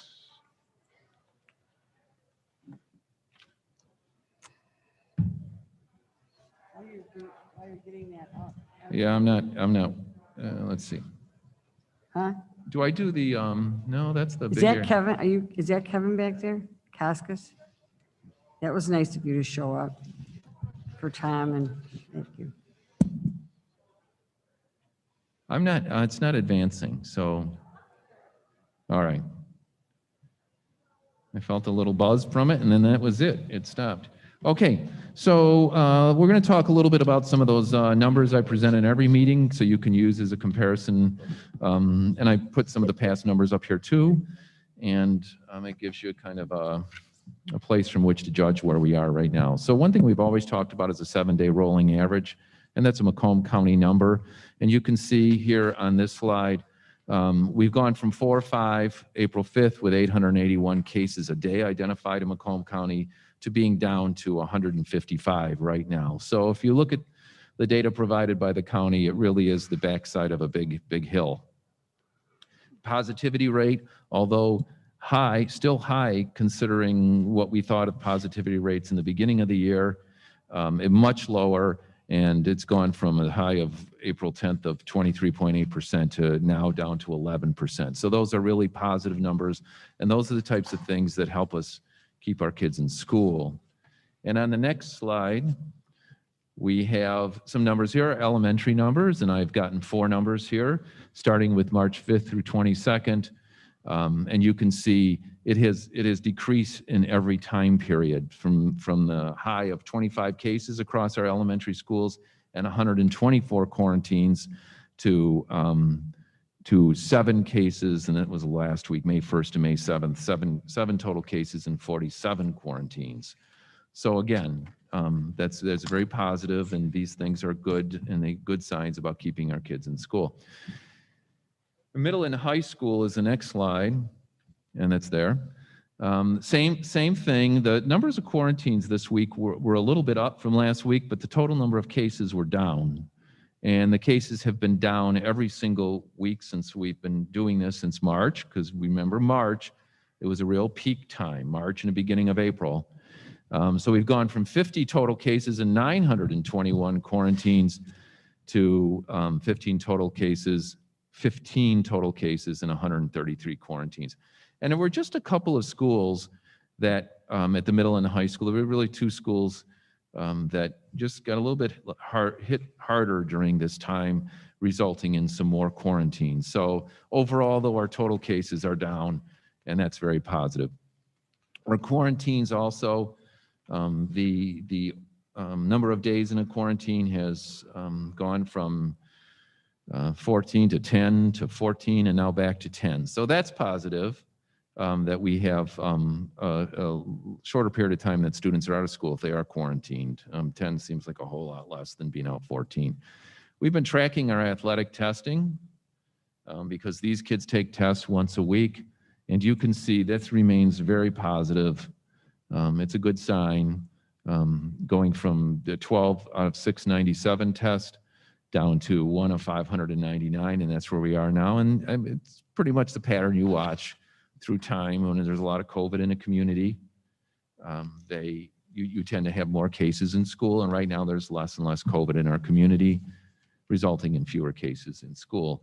And the athletic numbers for middle schools, which there it is, also very positive, and it remains positive. It started April 26th, the 30th was positive, and it remains positive right now, a couple of cases, but those are still very low percentages, and that's middle school. Now I want to talk a little bit about what our kids are doing as far as their learning option.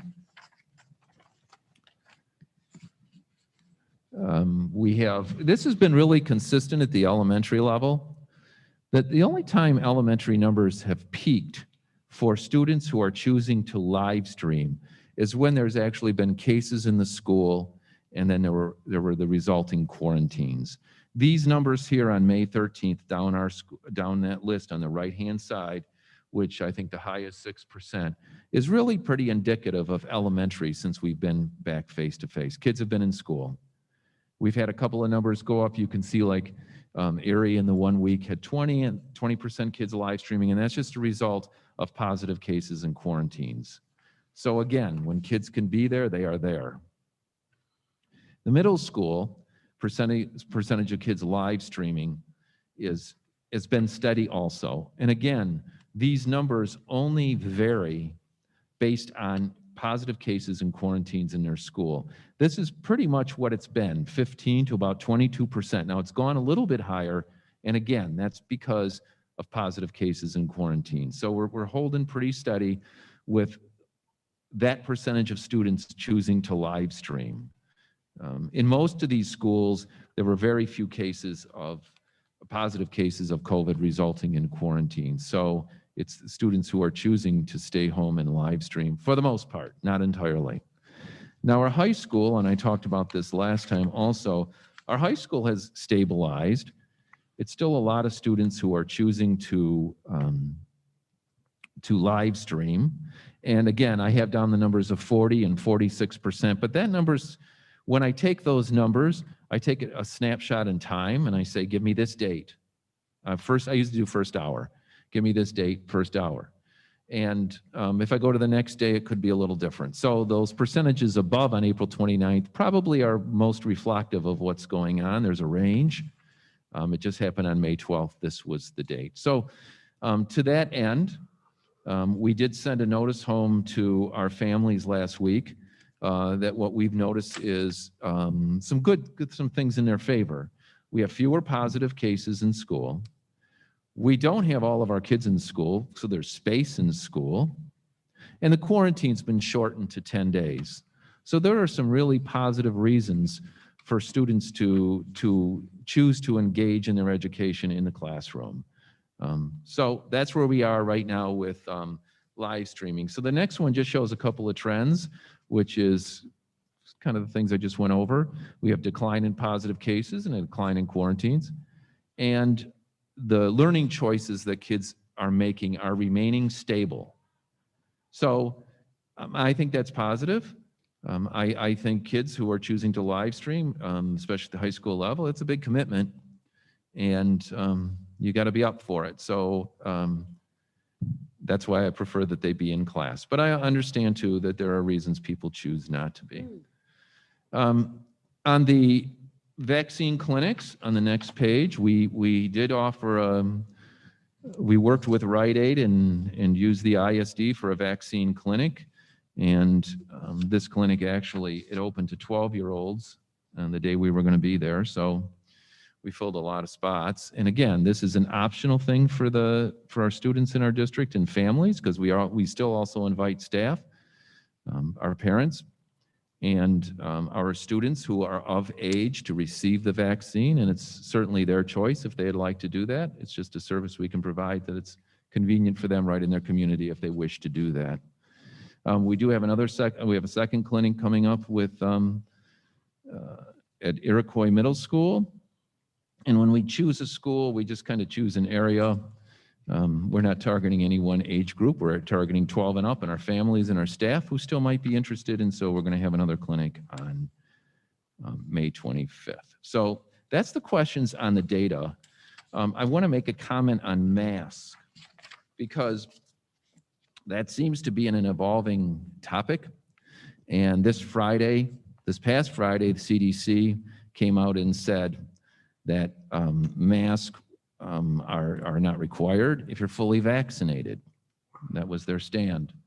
So that immediately thinks, oh my gosh, what are we going to do as a school district? But the very next day, the CDC came out with further guidance that said they do not recommend that schools change their protocols that they have in place now. The CDC recommendation for schools was to remain as the protocols they have used for the remainder of the year. And they did this for a couple of reasons. They based the mask wearing or not to wear a mask on the vaccination rate. In schools, other than staff, we have really very few people that are fully vaccinated. We probably have some high school students who are 16 and above. I'm not sure how many, but a lot of those students probably are waiting for their second dose, and it's 2 weeks after that you're fully vaccinated. So, and then our middle school kids are just 12 and up, have just been able to start receiving it. So none of those students would be fully vaccinated. So we really have an obligation to ensure the safety of our unvaccinated population, and we have a very large unvaccinated population. So I was in, as the board, I was in a meeting today with superintendents of Macomb County school districts, with Macomb County Health Department, and the stance of Macomb County Schools was that we would continue our mask requirement and all of our other protocols until the end of the year, which we are a little less than a month away. And this was supported by the Macomb County Health Department. So that's where we stand today in regards to masks. So that is the end of my presentation. And if any board members, do you have any questions about anything you saw or heard? I'll do my best to answer.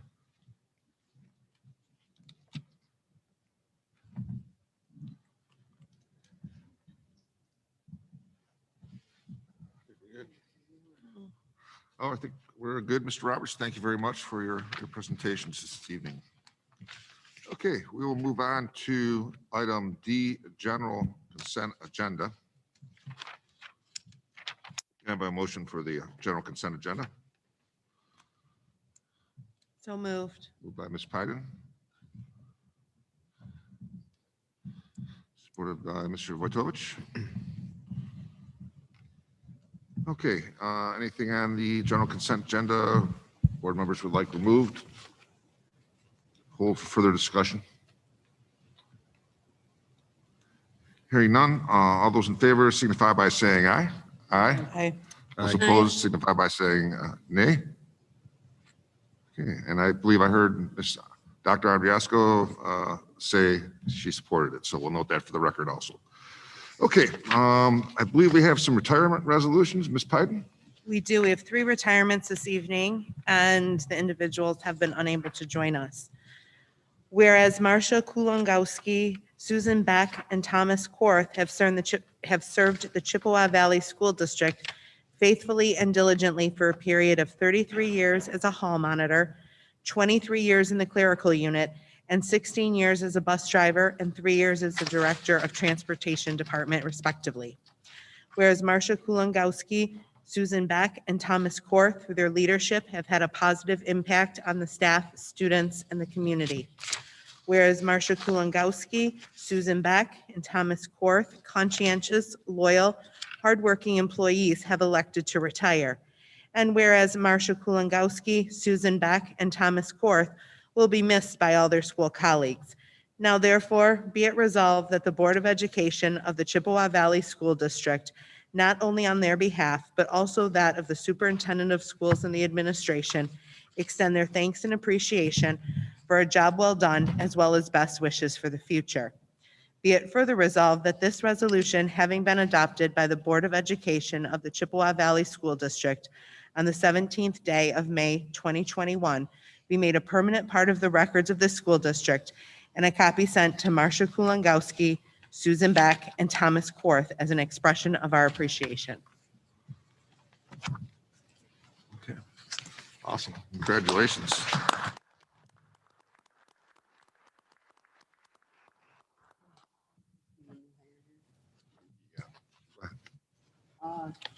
We have one new hire. I don't know if they're present yet. We'd like to recognize them.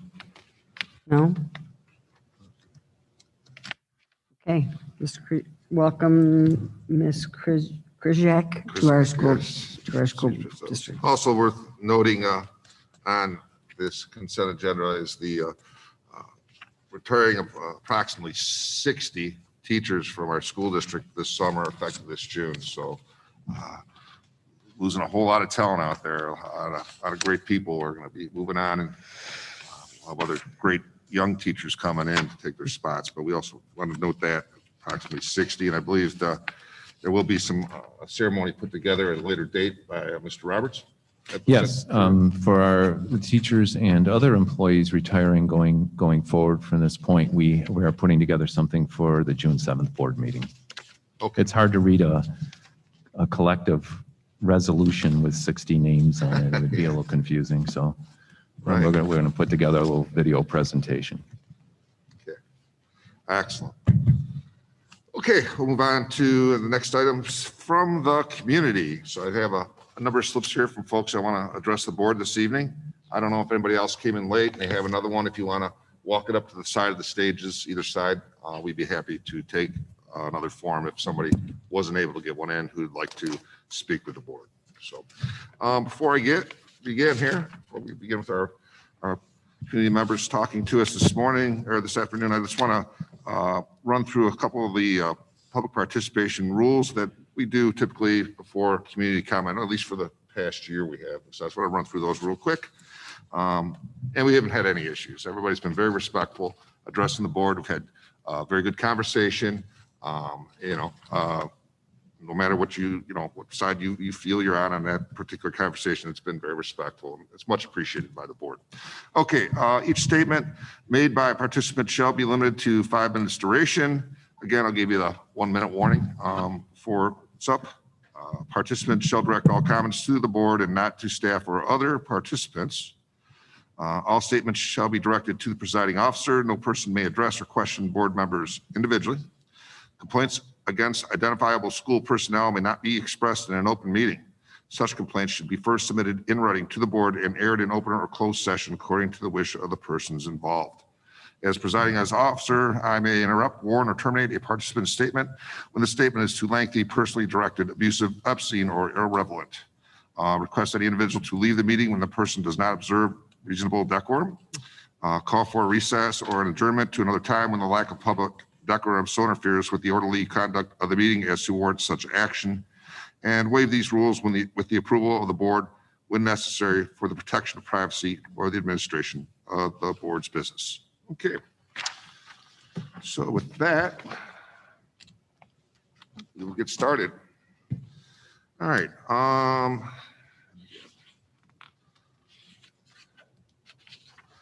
I'll take them in the order I got them here. So, okay, first off, I have Heather Opolowski. I'm sorry, Opolowski. One of those. You finally got it right. All right, thanks for coming this evening. Please share your comments with the board. Thank you.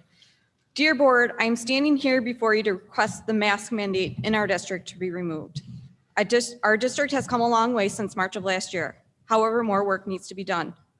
Like many parents, I want to thank you for moving our classrooms, especially at the elementary level, to 5 days a week in person and removing the plastic partitions.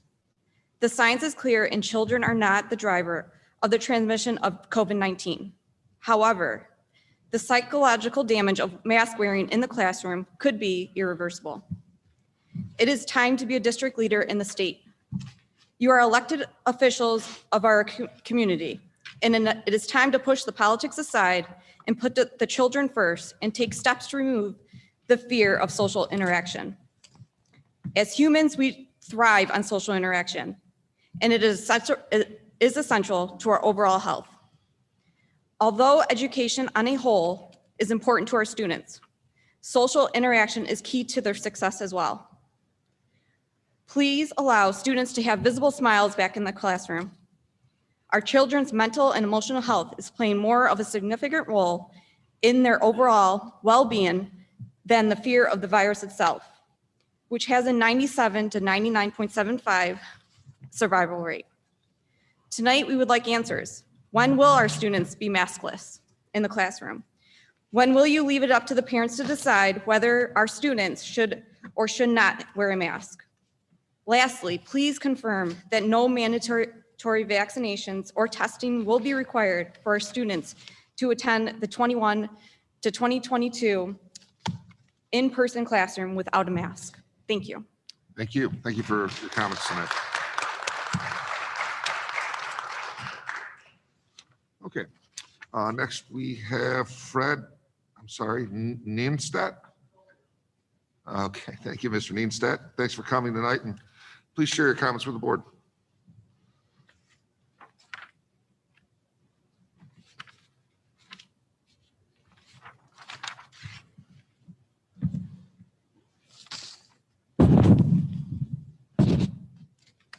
Thank you, Ms. White. I'd like to thank the board this evening for listening to me. It's been a pleasure to live in Clinton Township most of my life. I raised my children. I'm going to be seeing my grandchildren attend this school.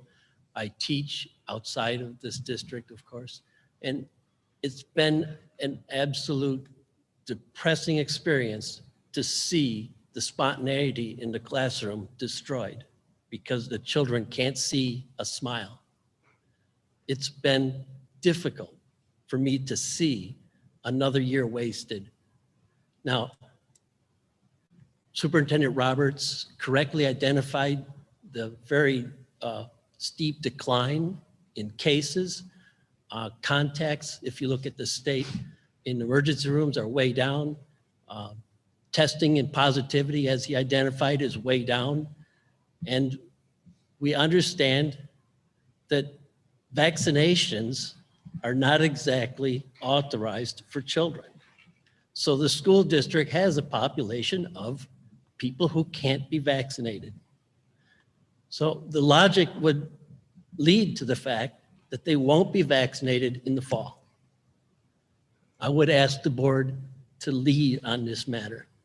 Let's have some sense. Let's look and be logical and understand that the voice of the student is the one that should be leading this cause. Again, thank you for listening to me, and I hope and pray that you make the right choice. Please. Great.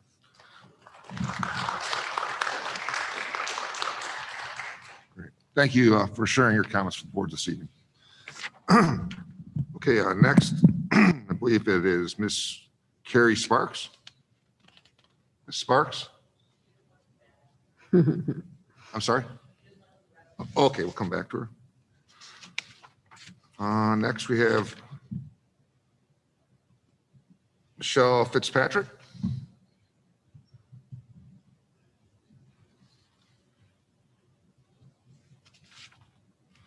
Hello, Ms. Fitzpatrick. Thank you for coming this evening. Please share your comments with the board. Thank you for listening. A recent article in the C&G newspaper dated May 12th was entitled "Senior Shares Experience Struggling with Sensory Loss During a Pandemic." I would like to share some quotes from children, school age grade children, at the end of my paragraph here. Each of the 5 senses plays a role in keeping people connected to the world. When the senses are weakened and/or restricted or muffled by a mask, it is difficult and frightening to navigate an environment and participate in that is not designed to accommodate and compensate for those restrictions. During the pandemic, mass social distancing and being able to listen to the constant changes going on have been at the utmost importance. I would like to add being able to see enunciation from a speaking teacher or hear over the constant clicking and movement that goes on in a Zoom class.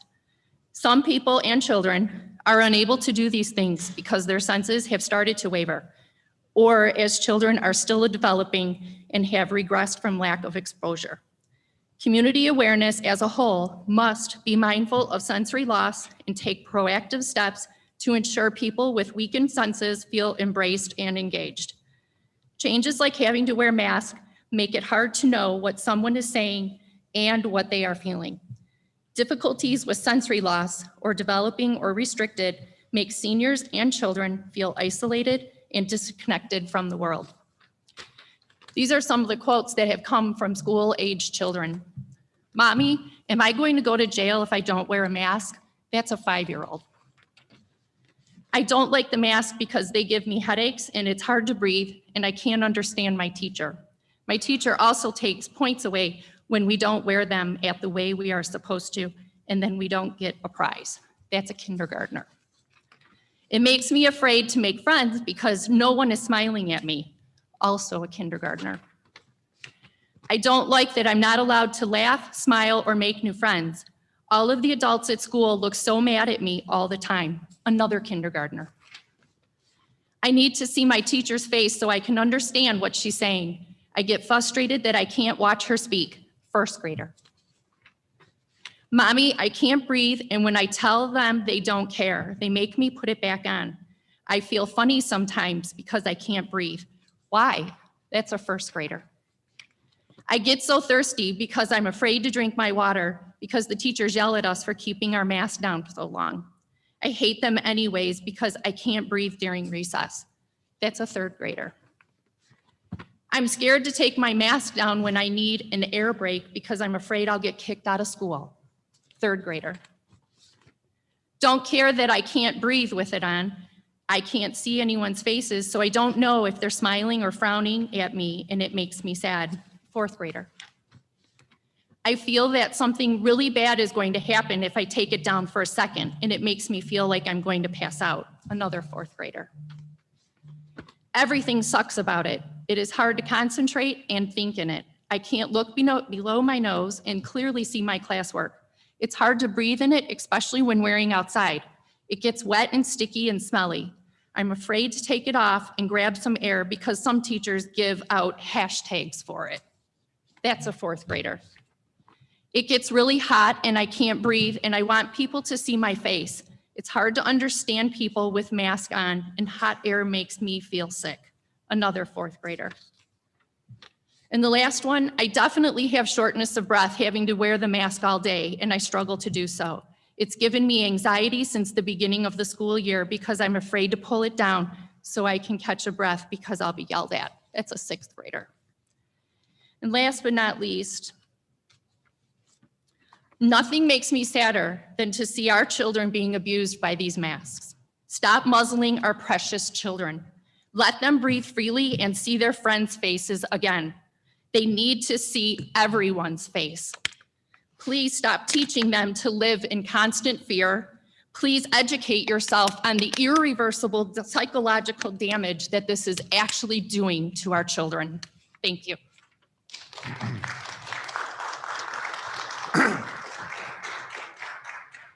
Thank you, Ms. Fitzpatrick, for your comments this evening. Okay, we'll come back to Ms. Sparks. Ms. Sparks. Thank you for coming this evening. Please share your comments with the board. I have 3 kids that went through Chippewa Valley, My youngest is now a senior, and she wanted to be here to speak, but she had to work. So I'm just going to read what she quickly wrote down. First off, I would like to say I am sorry that I could not be there because I am at work as of right now. I would also like to say that the school board has ruined most of our chances to actually be teenagers during this whole year. We had our schedules messed up because they were trying to figure out what to do with all the students. The solution was first online and virtual classes. Then it was the hybrid learning schedule. Then it was until 12:10, and finally a full day of school.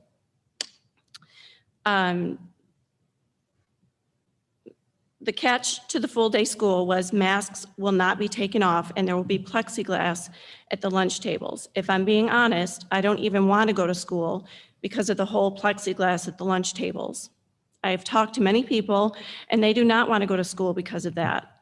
Thinking about the younger kids, they will not know how to socially act with the plexiglass dividing them.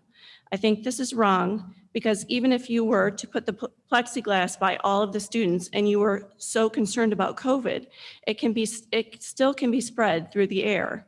The only reason for this would be to appease others, and it's mostly a control thing. Along with that, these masks are required wherever you go, and if it falls down from your nose, you will get yelled at by a staff member or a teacher.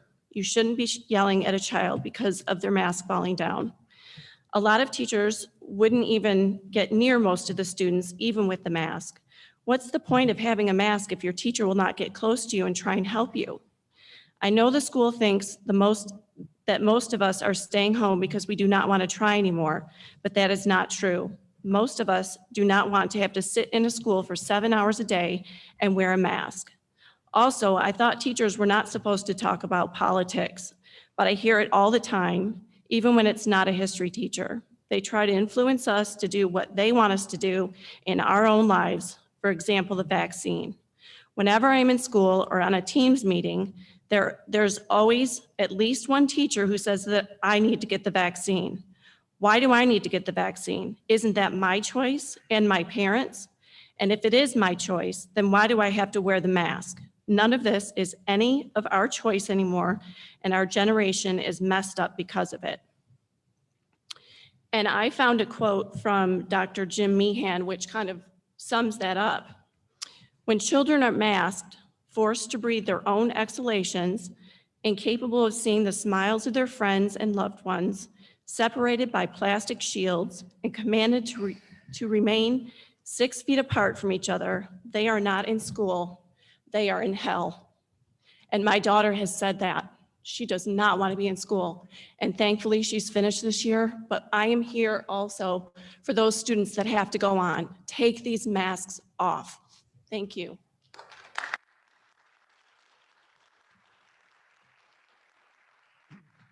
Hey, thank you very much for sharing your comments with the board this evening.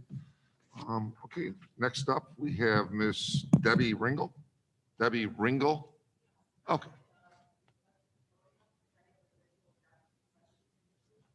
Okay, we have a podium. Okay, I mean, so Can you, would you like we do like not that? have Do a you want- podium this evening, Mr. Bednar. Do you want a Could- podium? Is that what you're saying? Yes. Is there a podium we- nearby? we can don't get for the have one assembly? We don't here. have one here.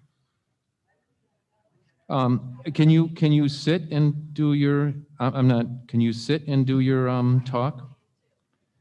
You could, well, I'm asking, can you sit? I'll let you handle it, Mr. Bednar, but we're in the middle of a meeting and they can speak. I think they We, can we'll sit. try to accommodate you in other ways. If you'd like to sit there, if you want to sit, we can bring the microphone to you. Would that be helpful for you? Sure, okay. Or you can just sit down there and this way we'll adjust your microphone for you.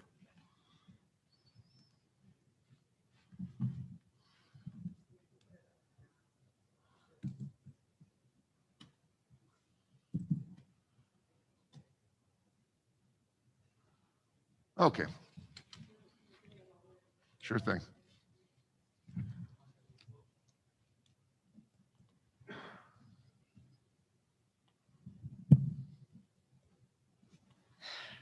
As you can see, I am not a child.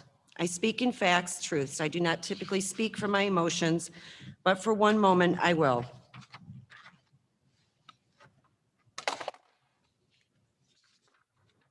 Last week, as I played school with my granddaughter, age 5, she asked me to move my bangs so she could take my temperature. I said, no, thank you. She laughed nervously, saying, as she moved towards me, yes, it's okay, I need to. I again responded, no, thank you, I'm not sick.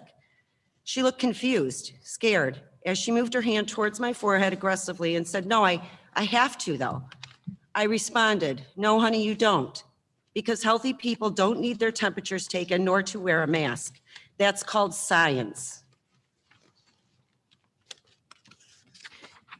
You will learn that in school soon, but I ask you, will she? Is she learning that now? No, she's learning fear. You were elected to facilitate the education of our children, and you're not following the science. Please don't tell me that you have to follow any recommendations from anyone but the parents of these children. What is your plan? Segregation? Different buildings for vaxxed and unvaxxed, masked or unmasked? How does your new diversity and inclusion consultant reconcile that? The answer is simple: choice. Parents who want their children to and educators that wish to wear masks can. Those who choose not to don't. Your handling of this entire virus from the onset has not only harmed children in ways that we cannot even predict, but your disrespect for the parental authority and individual freedom is unacceptable. You truly are trying to rewrite the history of our Constitution in real time. I will quote the words of Greta Thunberg and apply them in a more appropriate context. How dare you? You have stolen their dreams and their childhood. How dare you? Given the stated facts regarding the impact of mass shutdowns, most restricted environments, isolation, and the absence of face-to-face learning and observing, it is 100% probable, if not certain, that the quality and effectiveness of our children's education has been inadequate, inappropriate, and ineffective at best for 1.5 academic years. So how will you reconcile that in terms of gaining mastery of grade level content expectations so as to appropriately progress to the next grade level? Will you be lowering the expectation? Have you already, as in supplying answer sheets? I dare say probably so. How could you not? Did you notify the parents that you were doing so? Did they agree to it? Will you be doing that now?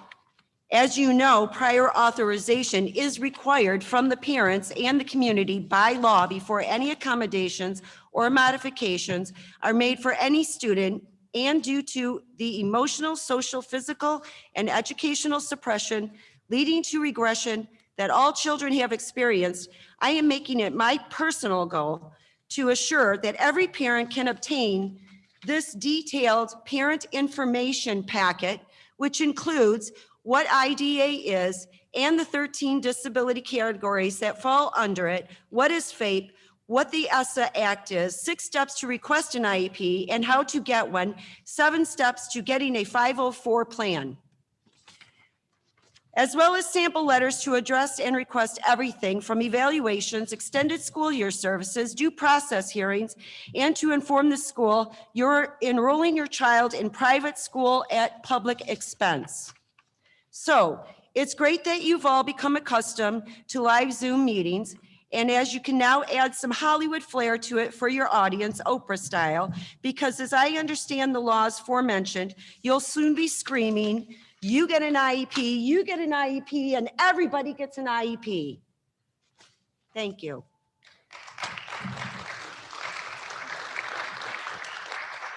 What is she talking about? Thank you, Ms. Ringel, for your comments this evening. Okay, next we have Ms. Kim Johnston. Kim Johnston.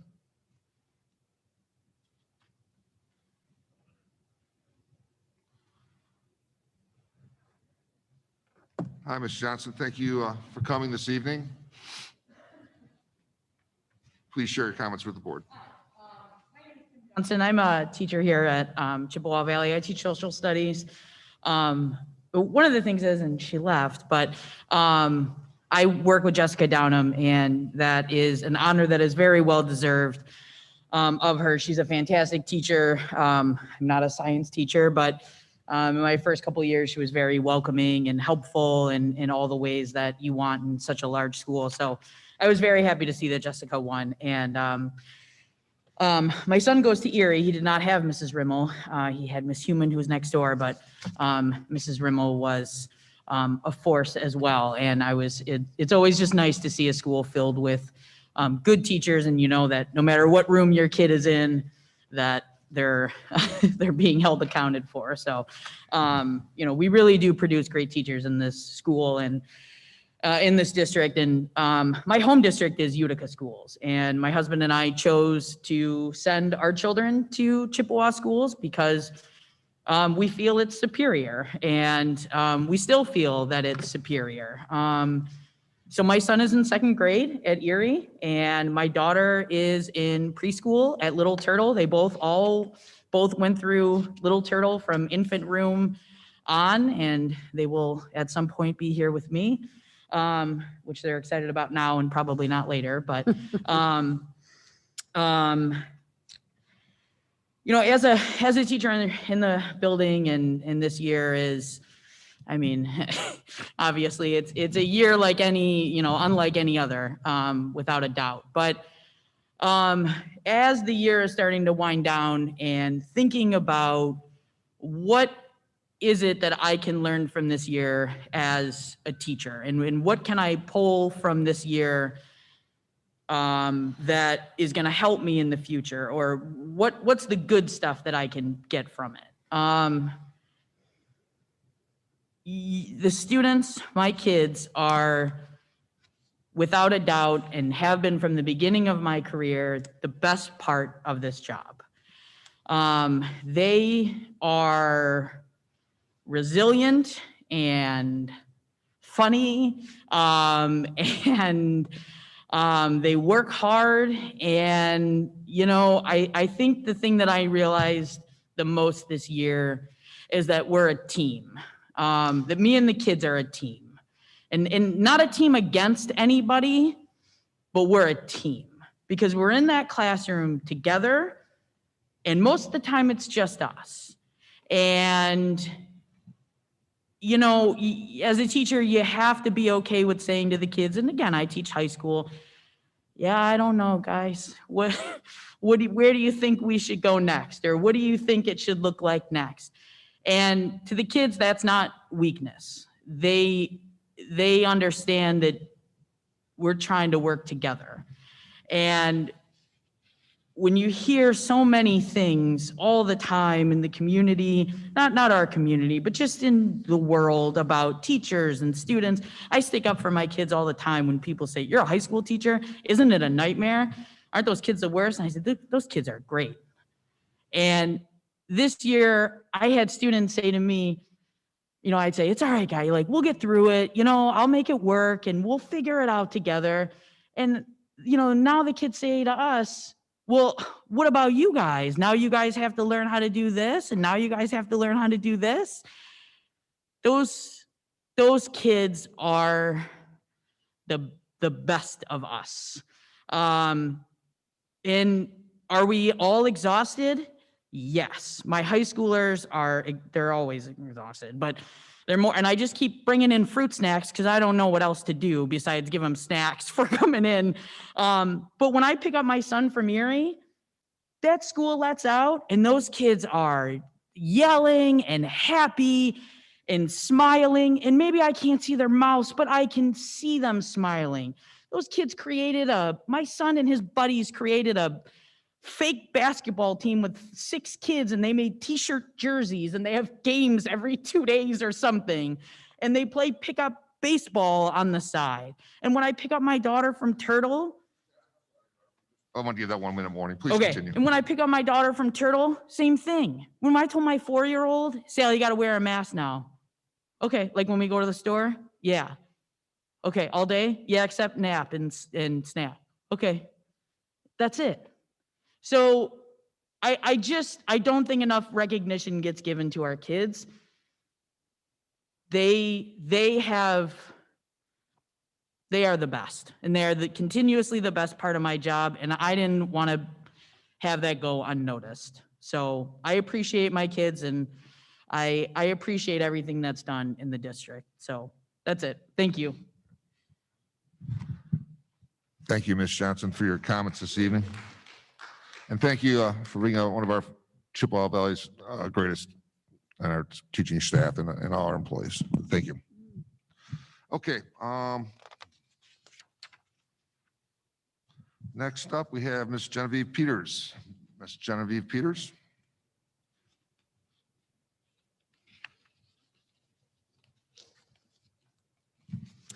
Hi, Ms. Peters. Good evening. I would like to request a podium from now on at your board meetings. I think last board meeting, you saw that many people used the podium. The week before, many people used the podium. And it seems very interesting that the podium is gone this week. Last week, you moved the microphone away from the podium. I just find it very interesting. So if we could request a podium. So, thank you all for being here as public servants. You've been elected to serve the people of your community. You've been elected to serve the parents. You've been elected to make sure that the children of the schools are given the best education possible. Well, let me tell you, with all of these recommendations that you continue to follow and try and pass the buck, you are not giving your children and the children of this community the best education. So let's look at some of the tests, science. This is National Institute of Health.gov. The rate of COVID-19 infection among young children and adolescents is low, but the stress confronted by them poses their condition as highly vulnerable. There are more than 2.2 billion children in the world. It constitutes approximately 28% of the world's population. Those between 10 and 19 make up 16% of the world's population. Compared to adults, this pandemic continues to have increased long-term adverse consequences on children and adolescents. COVID-19 pandemic and lockdowns has brought about a sense of fear and anxiety around the globe. This phenomena has led to short-term as well as long-term psychosocial and mental health implications for children and adults. Although medical literature shows that children are minimally susceptible to COVID virus disease, they are hit the hardest with psychosocial impact of this pandemic. And all of you have heard all of that impact tonight very articulately. Being quarantined in homes and institutions may pose greater psychological burden than the physical sufferings caused by the virus. So what is worse? The continued abuse that you give and mandate our children when you know darn well you have the ability to stop this right now, today.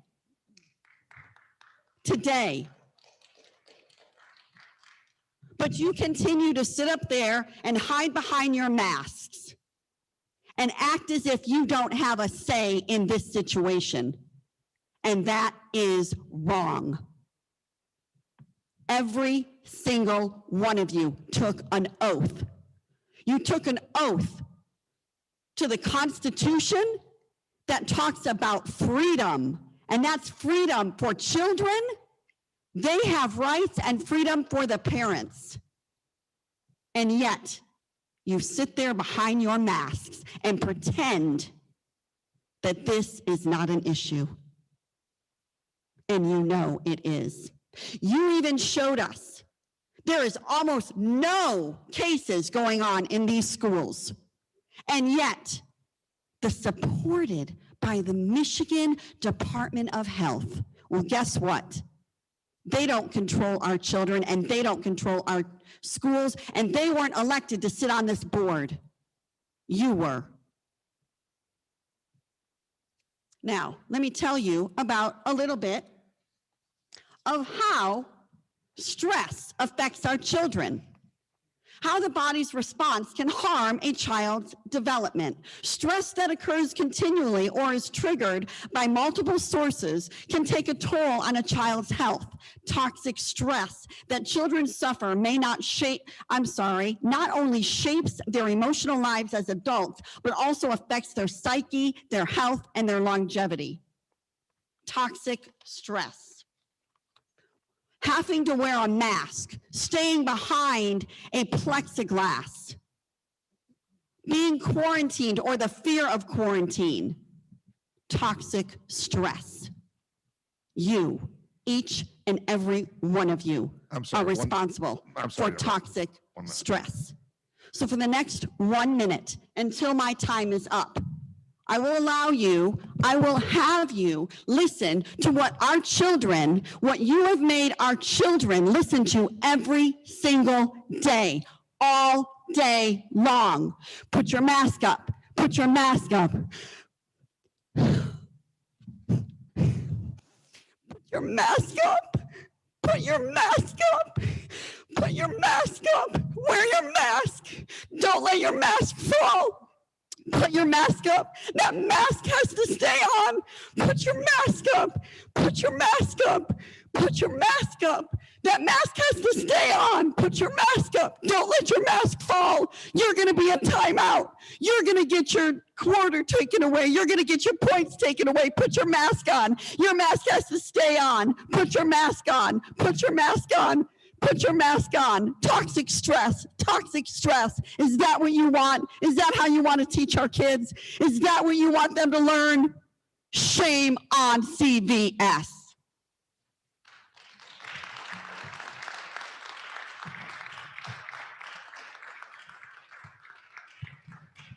Okay, Ms. Peters, thank you very much for sharing your comments with the board this evening.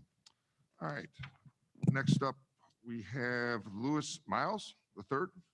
Lewis Miles, the third.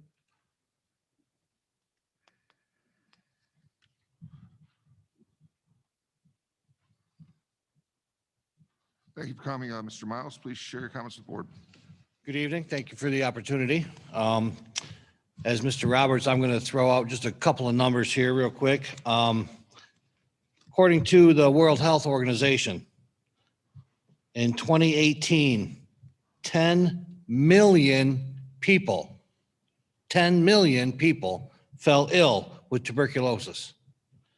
Of that 10 million people, 1.5 million people died.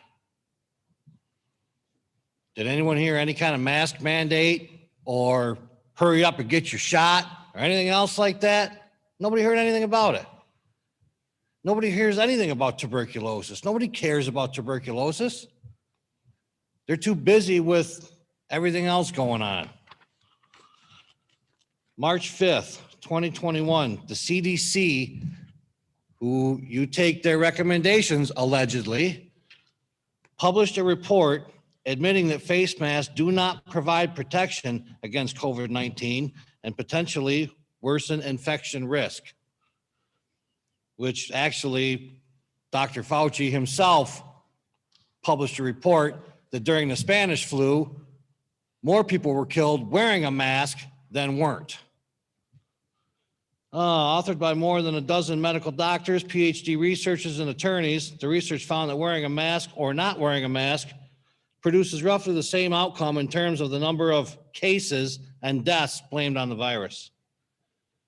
Between March 1st and December 31st of last year, 2,313 of America's 3,142 counties were under a statewide mask mandate.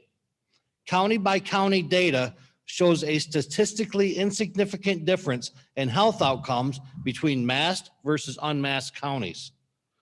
According to the federal government agency that is responsible for managing the COVID-19 pandemic, the difference between mask mandates and no mask mandate is literally just a 1.32% difference. 1.32% difference. And we're forcing our children to wear a mask for 1.32% difference. Come on. Let's see. To what Ms. Peters said about the Constitution, how you took the oath.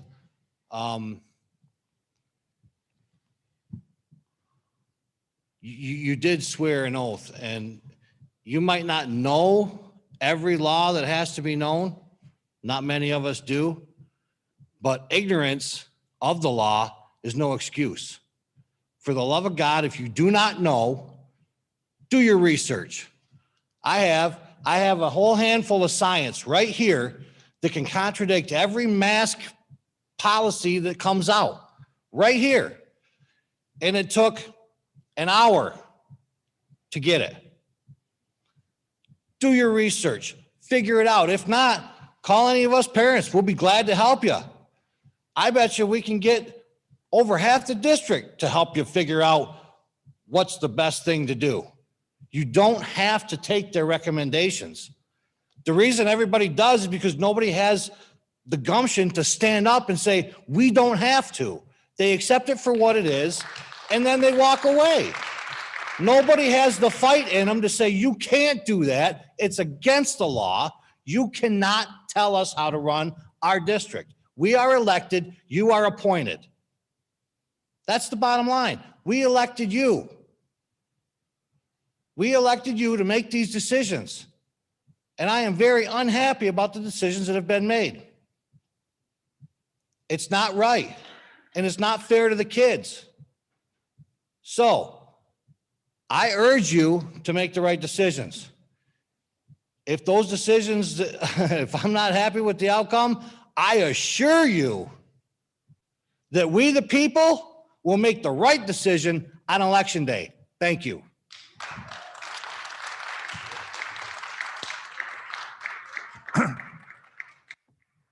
Okay, Mr. Miles, thank you very much for your comments this evening.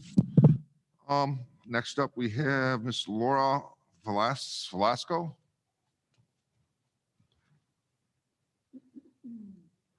Thank you, Ms. Velasco, for coming this evening. Please share your comments with the board. Thank you for welcoming me.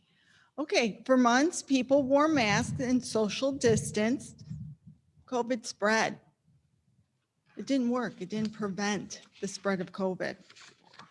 Vaccines were delivered. What a triumph. I got my vaccine, fully vaxxed, and I have faith in science. Ever since the vaccine has come out and available to people, the numbers have gone down. It's not wearing a mask that prevents the spread of COVID. It's a vaccine. Not everybody's going to get vaccinated, though. Many people have received the vaccine, even children under the age of 18, but they don't count. We're not going to count them in that target 70%. On May 6th, we received new guidelines, recommendations, which will be changed again after May 31st. Why wait? We can tell the students that they can take off their mask. You can offer virtual learning, which I think is the most restrictive environment for learning, or have students come face to face. It's a choice. People have a choice on whether or not they are willing to get vaccinated. It's a choice. And wearing a mask should be a choice too, and it can start tomorrow at school. You have the power to make that decision. So I'm just asking the board to consider wearing a mask to be optional. And I really loved the teacher recognition video that you showed today because I saw children hugging. And they were going against the mandate. They were not social distancing. They were making friends. And I saw some children that had been wearing their mask just like you, exposing your nose. And that's okay. It really is, because you know what? They're not spreading it. As the superintendent pointed out, those numbers are really low.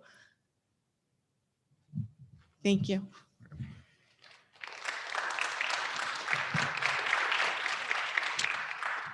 Okay, thank you, Ms. Valesco, for your comments this evening. All right, next up, I have Mr. Roy Wilson.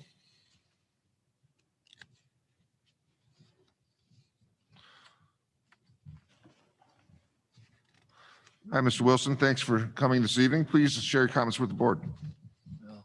My kudos to you award-winning teachers. I attended the board meeting on the 3rd, and it was heart-rending.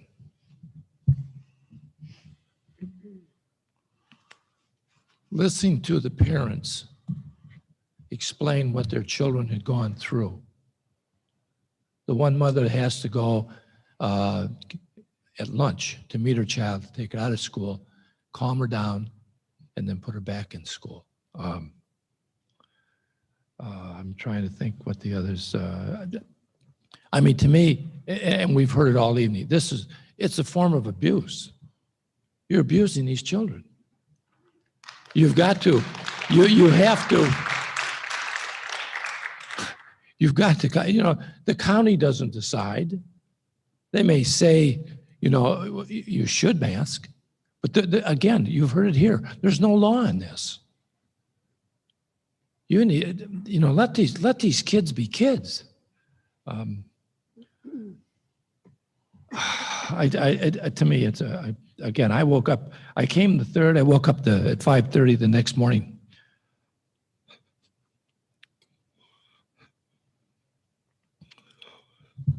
Thinking about these children. What are you doing to the kids?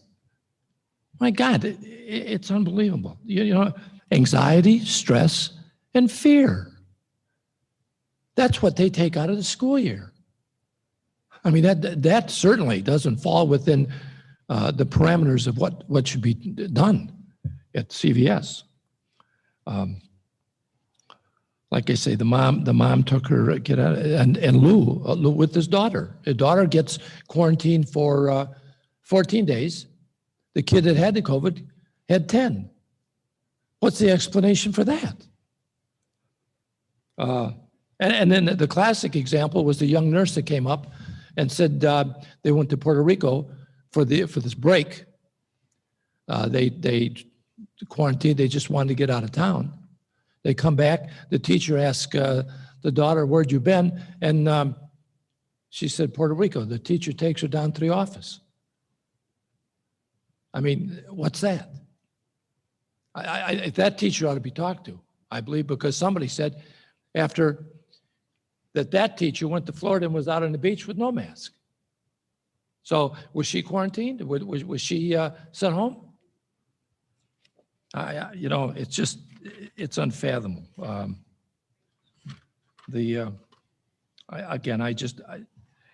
And I think, you know, from being a senior citizen, that you're going to see lawsuits over these kids. I think you personally and the school system itself for the damage that's been done to these children. And I say good luck to you all, because I hope you've got good attorneys.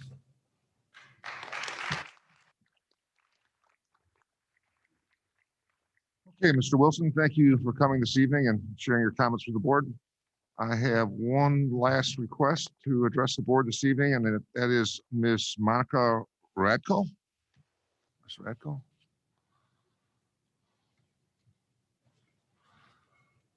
Hi, Ms. Radko, thanks for coming this evening. Please share your comments with the board. Thank you for the opportunity to speak tonight. I did also want to thank you for removing the plexiglass in the lunchrooms, because my kindergartner came home today so excited that it was gone. So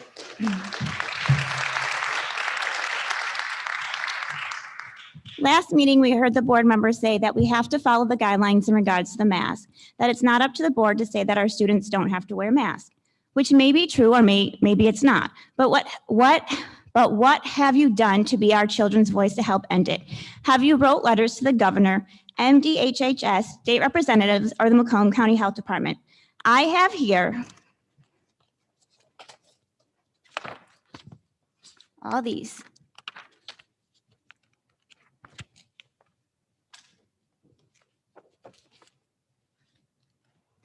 I have here all these letters from school districts around Michigan that have spoken up for their students.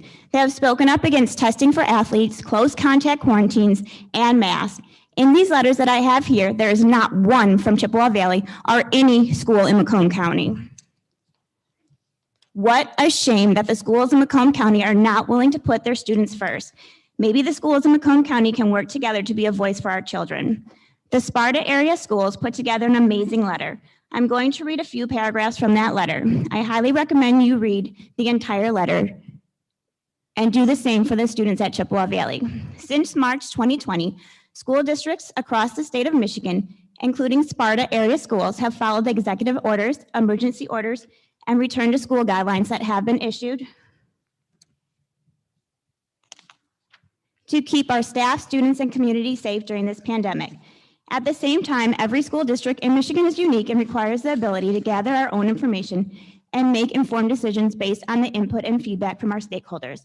The Sparta Area School Board of Education is writing to you today to ask that as we prepare for the end of the school year and the start of the 2021-2022 school year, local control be given to us to make decisions on what we feel is best for the students and staff in our district.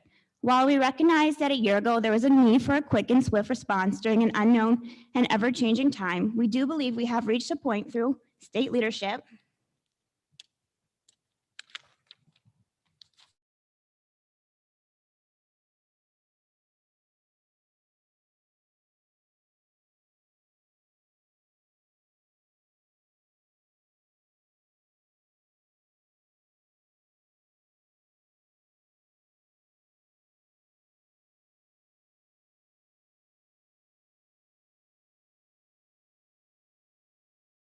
is currently in place for rapid antigen testing of our student athletes, quarantining close contacts, and masking is beginning to negatively impact the mental health of our students.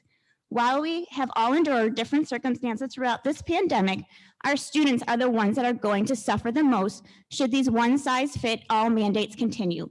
We are requesting that local Board of Education be able to work with their administrators, staff, parents, and community to identify and implement the practices that are needed for our students. Wow, what an amazing board.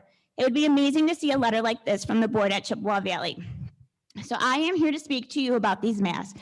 Those of you who say just wear a mask, it's not going to affect you, you're wrong. Not only are they harmful and unnecessary, they are affecting our children. These heartbreaking stories are being posted all over social media. A student from the McKinney ISD in Texas wrote this poem, My Mask. My mask, I hate you so much. Why do you do this to me? When I go out to recess, I have a hard time breathing. Huff and puff I go. It's so hard meaning what I hate about you. Here's another one. Dear Mrs. Lively and Mr. Sutton, I think we should get more recess time at school because it gives us energy and it lets us breathe. Because when we put on our masks, we can't get fresh air, but we need fresh air. A video caught on a Ring camera of a 5-year-old in tears because she can't breathe in her mask. She doesn't want to get on her bus because she has to wear her mask. Also, classes are earning mask breaks. First place got a 30-minute mask break. Second place got a 25-minute mask break. And third place got 20-minute mask breaks. What are we doing to our kids? I have had teachers reach out to me and are so upset what is happening to our children, but they are afraid to speak out in fear of losing their jobs. If I was teaching this year, I would have been fired. There's no way that I would be enforcing my students to wear these masks. You are destroying the relationships between student and teachers. I'm always going to be a supporter of good teachers. I know just how hard teachers work. I am hearing some stories about teachers and it's breaking my heart. Teachers shaming kids and having the school nurse come in to show them how to wear a mask correctly. Teachers having masking tape around their desks, telling their kids not to come too close. Teachers turning students in for going on vacation. These policies are creating an everlasting bad relationship between students and teachers. How can you create a rapport with students when the trust is gone? I'm sorry, 1 minute, please. Again, I ask, what are we doing to our kids? Masking children is not trusting the science, it's psychological child abuse. Lastly, I wanted to thank our administrators and the district nurses for not approving my son's waiver for a face shield. If that waiver was approved, I would not be standing here in front of you today. Now, not only do I get to be his voice, but I also get to be the voice of all these other children.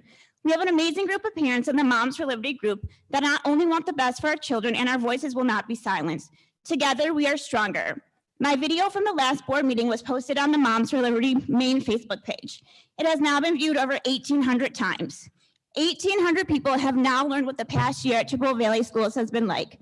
My goal isn't to talk about how horrible our school district is. We should be proud of the district that we send our children to school in. My goal is to fix everything that went wrong this year and make next year a wonderful learning environment for our children. That's not going to happen if we are still masking our students, quarantining and forcing our athletes to get tested. And I'm going to end with this. Right here is the guidelines for opening up schools safely. This is what you need to do to them because these guidelines are causing damage to our kids.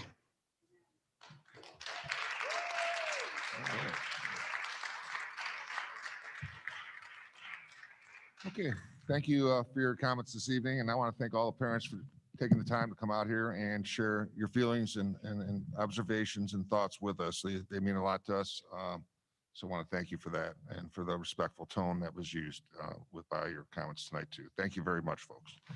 Okay, we will move on to F, old business. We have none. Moving to G, new business.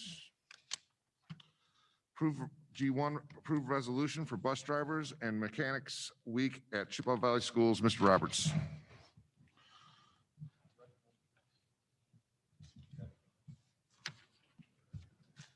Testing, okay.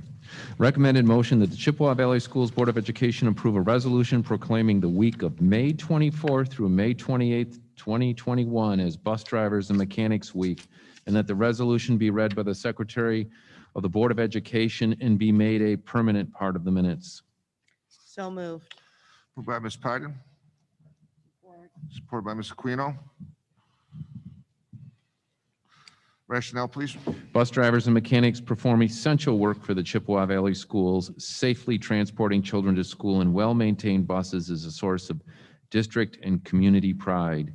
These employees make a major contribution to the excellence of our district. And I think Ms. Pyden will read the resolution.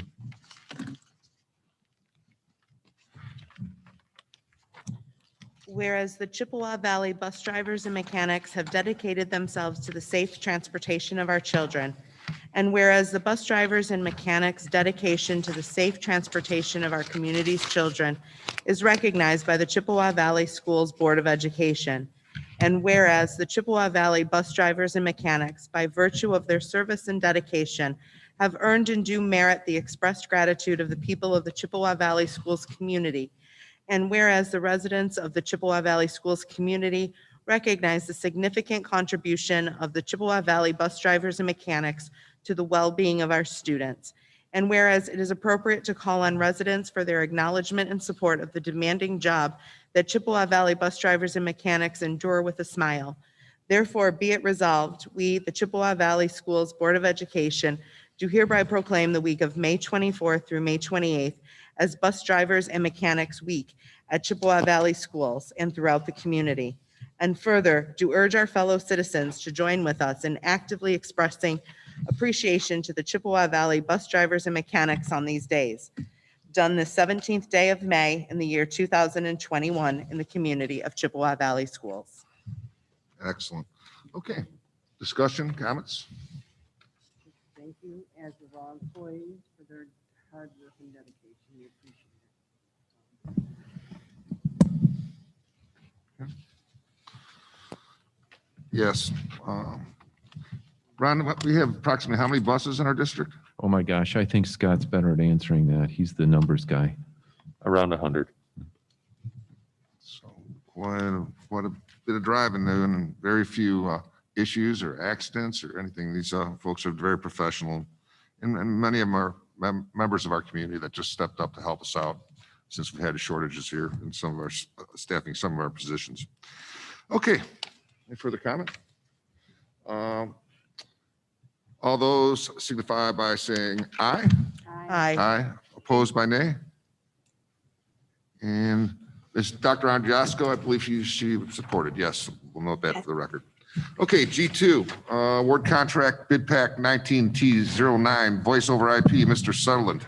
The recommended motion is that the Chippewa Valley Schools Board of Education award a contract to Sentinel Technologies totaling $822,150 $148.59 for the purchase and installation of new voice gateways, servers, and communication applications for the district's phone system. Okay, can I have a motion? I'll move. Moved by Ms. Aquino, I'll support. supported by Ms. Pyden.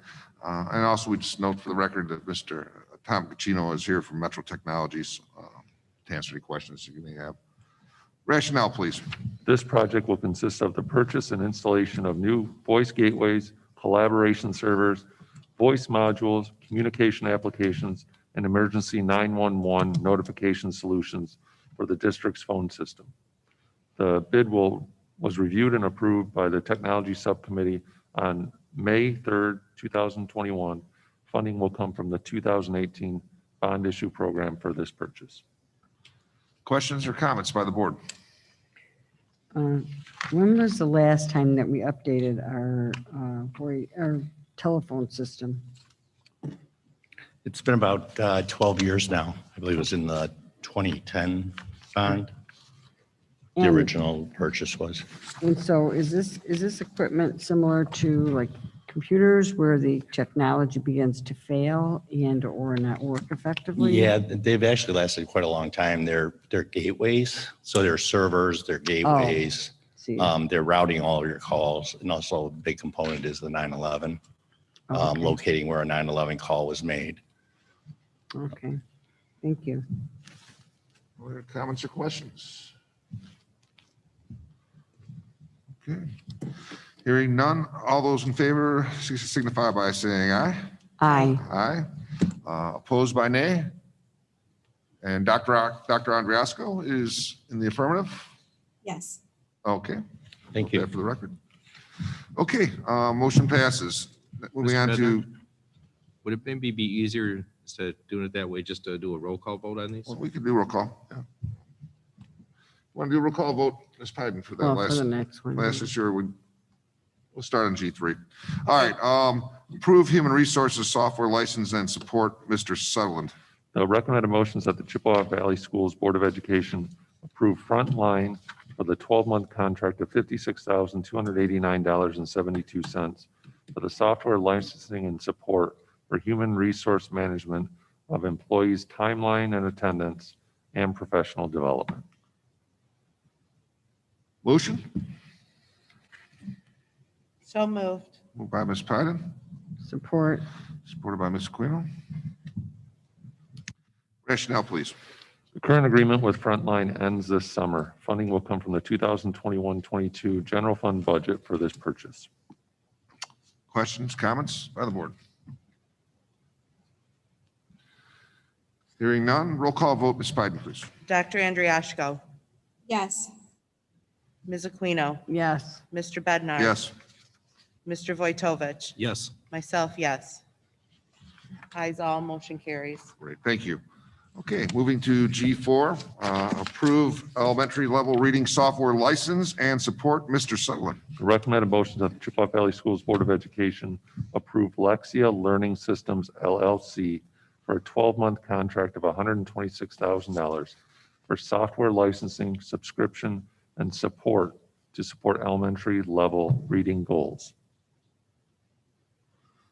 Motion? So moved.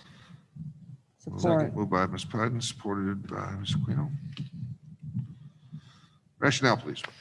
The program includes unlimited reading licenses, 2 live online sessions at each elementary school, Lexia Academy e-learning platform, and the support of a customer success manager to work with staff to ensure goals are being met. Funding will come from the 2021-22 early literacy grant funds for this purchase. Questions or comments by the board? I have one, Mr. Ms. Bednar. Ms. Pyden. Is this a program that we had used in the past, or is this an additional program that we're purchasing to support our goals toward the 3rd grade reading retention bill? We have some buildings that had purchased it with building funds and have used it, but we haven't had a district-wide use of it. Oh, excellent. And so this price is for district-wide? Correct. That will Excellent. be able to give every student K-5 access. Oh, wonderful. Thank you. Other comments, questions? Hearing none, roll call vote, Ms. Pyden, please. Dr. Andriashko, Yes. Ms. Aquino, Yes. Mr. Bednar. Yes.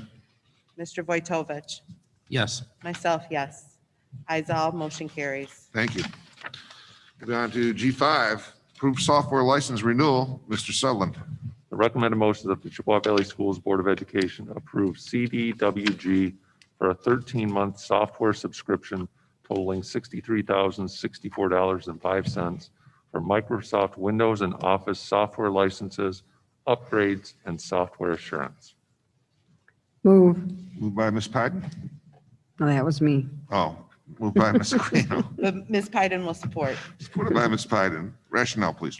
Aggressive pricing was obtained through the Regional Educational Media Center, REMC, statewide cooperative bid in accordance with state law and the board policy for cooperative purchasing 6440. Cooperative purchasing enables this aggregation of purchase from schools statewide and joint ventures that maximize value for each dollar spent. The REMC price was reviewed and approved by the Technology Services and Business Offices. Funding will come from the 2021-22 general fund budget for this purchase. Questions or comments by the board? Hearing none, roll call vote, Ms. Pyden, please. Ms. Aquino, Yes. myself, yes. Dr. Andriashko, Yes. Mr. Bednar, Yes. Mr. Vojtovich. Yes. Eyes all, motion carries. Okay. Moving on, G6, approved 2020-2021 Appropriation Act for General and Special Revenue Funds. Mr. Sutherland. The recommended motion is that the following resolution be adopted by the Chippewa Valley Schools Board of Education to approve the general fund, food service fund, and community services child care fund budgets for the 2020-2021 fiscal year, further requesting that the resolution be waived. So moved. Moved by Ms. Aquino, Support. supported by Ms. Pyden. Is there a rationale, Mr. Sutherland? Yes. Rationale, please. The administration has reviewed the entire budget and updated the budgets for the general fund, food service fund, and community services child care fund, reflecting the most current information. Adjustments are often needed to be in compliance with the Uniform Budgeting and Accounting Act, which governs the budget process and prohibits deviations exceeding adopted appropriations. Changes having the greatest impact on the general fund are further detailed in the following summaries. Projected revenue for the general fund increased by over $2.3 million from $178.9 million to $181.2 million. The increase in revenue is a net result of the following updates. Increase in grant funding through the state aid, Corona response and relief, supplemental appropriations. That's an increase of $2.3 million.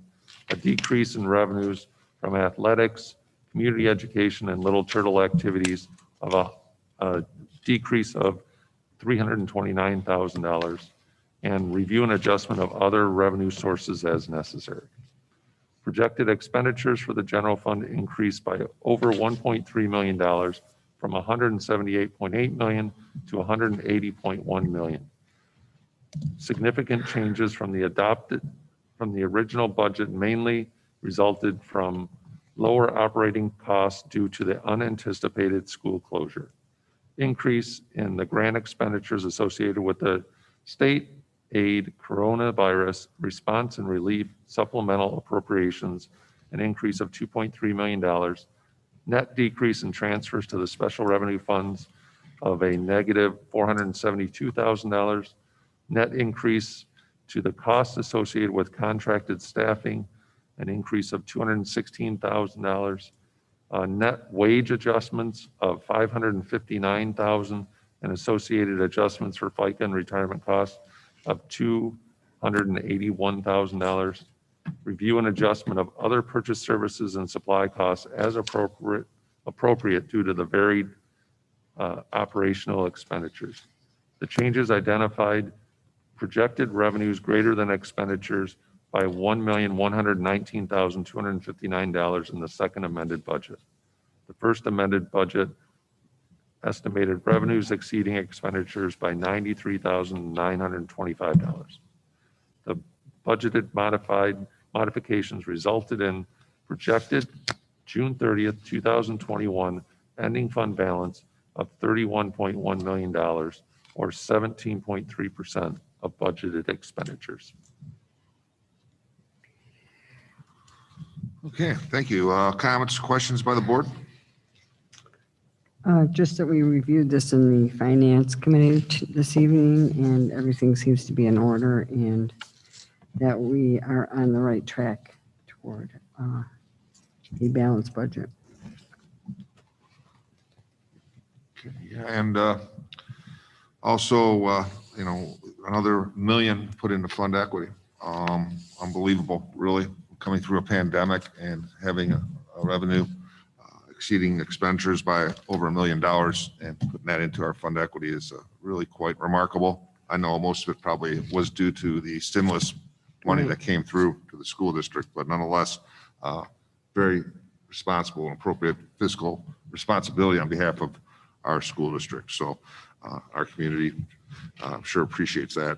Also, not worth mentioning is due to our current bond sales, we saved an additional $3.3 million in those bonds. So trying to always look, Scott, in your office and to find ways to save more money for our community. So we greatly appreciate that.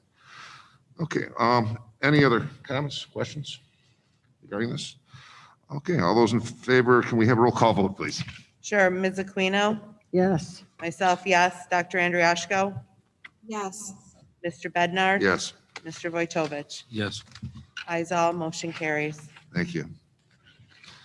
Okay, we'll move on next to union communications. We have union leadership I see here this evening. I'd like to address the board.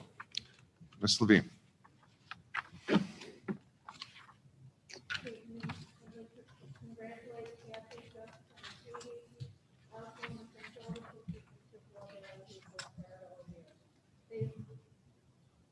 Want to start again, Marianne, because I'm going to write you off. Good evening. I want to congratulate Kathy, Jessica, and Katie as representatives of the Chippewa Valley teachers. I also want to take this opportunity to thank all the Chippewa Valley teachers who have worked hard all year. They have made connections with their students every way they taught them, virtually, hybrid, or in person. They are amazing. Thank you also to the community for recognizing them and making them #1 in Macomb County in the Macomb Daily contest. Chippewa teachers have done a remarkable job all school year. Thank you. Absolutely have. And thank you very much for your comments this evening. Okay, any other union leadership would like to address the board this evening? Okay, all right. Mr. Bednar? Yes, Just Ms. as a point of order. Yes. On our agenda, we have 7, approve the resolution for designation of electoral representative. Oh, yes. And actually which candidate that our board is going to vote for. Yes. Can we go back to that for a We'll moment? come to that right now. Yes, thank you. Thank you very much.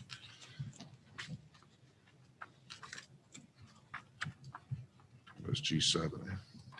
Mhm. Okay, I got it. Thank you. Okay, one more motion G7, resolution designating electoral representative for MISD biennial election. It's a recommended motion that the Chippewa Valley Schools Board of Education adopt a resolution designating 2 representatives, Member Aquino and Member Pyden, as an alternate in the event the designated representative is unable to attend, with which body will elect 1 candidate to the vacancy to serve as election representatives and direct the 1 representative to vote for the 1 candidate seeking office on the ballot for the 1 6-year term in the 2021 biennial election of Macomb Intermediate School District, and that the reading of the resolution be waived. Motion, please. Move. Moved by Ms. Aquino, Support. supported by Ms. Hayden. Question, huh? Oh, sorry. Okay, rationale, in accordance with section 614, parentheses 2 of the revised school code, this board must now adopt a resolution which designates its representative to the electoral body and direct said representative to vote on behalf of this board for the specific candidate this board supports for each position to be filled in, however that reads, in the Macomb Intermediate School District, at least on the first ballot taken by the electoral body. So again, the representative is going to be Ms. Aquino, and our alternate representative would be Ms. Piden. Okay. Now we need discussion on who I will be voting for as a representative of the school district. Yes, if you want to open that discussion, or Yeah, go ahead. Sure. I would recommend that this board vote for Ms. Teresa Janae. As I had indicated earlier in an email this week, I might ask for some biographical information, and also have tried to find some information on the other candidate, and unfortunately have been able to find any. And I know that Ms. Janae is one of our colleagues on the Roseville School Board, and she has served honorably on the MISD School Board for some time, and I would support her again. I'd support her as well. Yeah, I agree. I don't know the other candidate, and they did not send any information to us for us to review.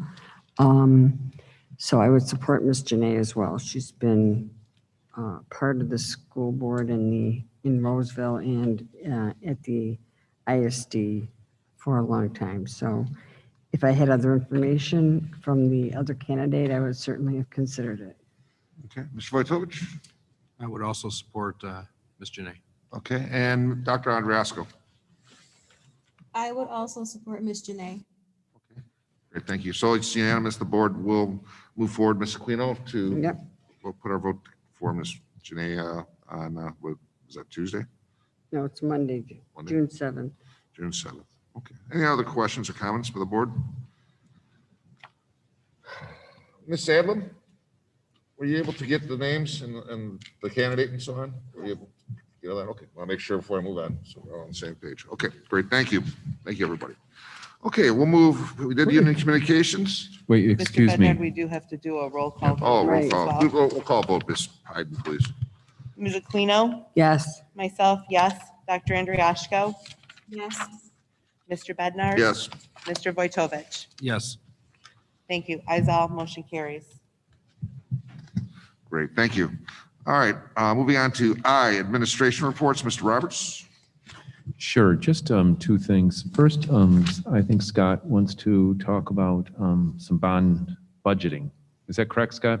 Correct. All right, go ahead. Do you say go ahead? I said, Okay. yeah, go ahead. All right, I think we're going to pull them up on the screen. Yep. All right, during the last board meeting, I think there was some questions and discussion about where we're at with the 2018 bond program. So I put together a quick little presentation on where we are now and the status of where we're at with the current budget. So next slide. So just to give a little bit of history, the bond was passed back in November 2018. It was a $98 million bond. You can see based upon the categories, construction was about 54 million of the total $98 million. Technology was second, about 34 million. Furniture and technology, about 5 million. Buses, 4 million, and then all the costs associated with the bond were a little less than $1 million. That's how we get to the $98 million budget. So next slide. So for the construction projects, a little history. In the summer of 2019 through the spring of 2020, you can see we did a few projects. Again, this was voted in November, so it was really difficult to put out bids. So we got some onesie twosie items done during that summer and started to design for the following bid, which was phase 2. So the next slide. Phase 2 was a little more detailed. You can see It was done in spring of 2020 through the winter of 2021. We did a lot of district-wide projects, door hardware, the emergency alert systems, the safety glass, the water bottle filling stations, and then a few other areas in select buildings. And then also playground equipment new playground equipment at the elementary buildings and Little Turtle.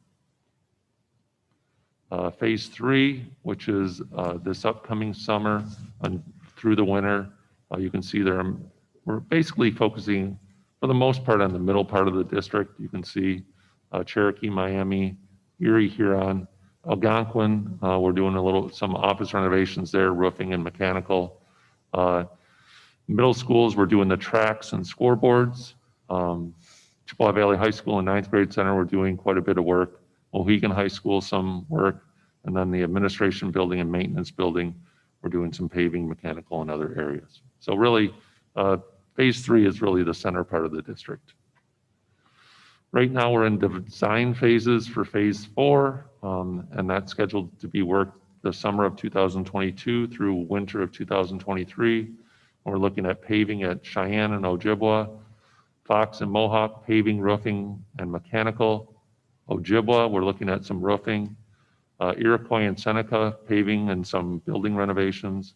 And Dakota and Dakota 9, quite a bit of changes, paving, renovations, mechanical, athletic fields, and the like.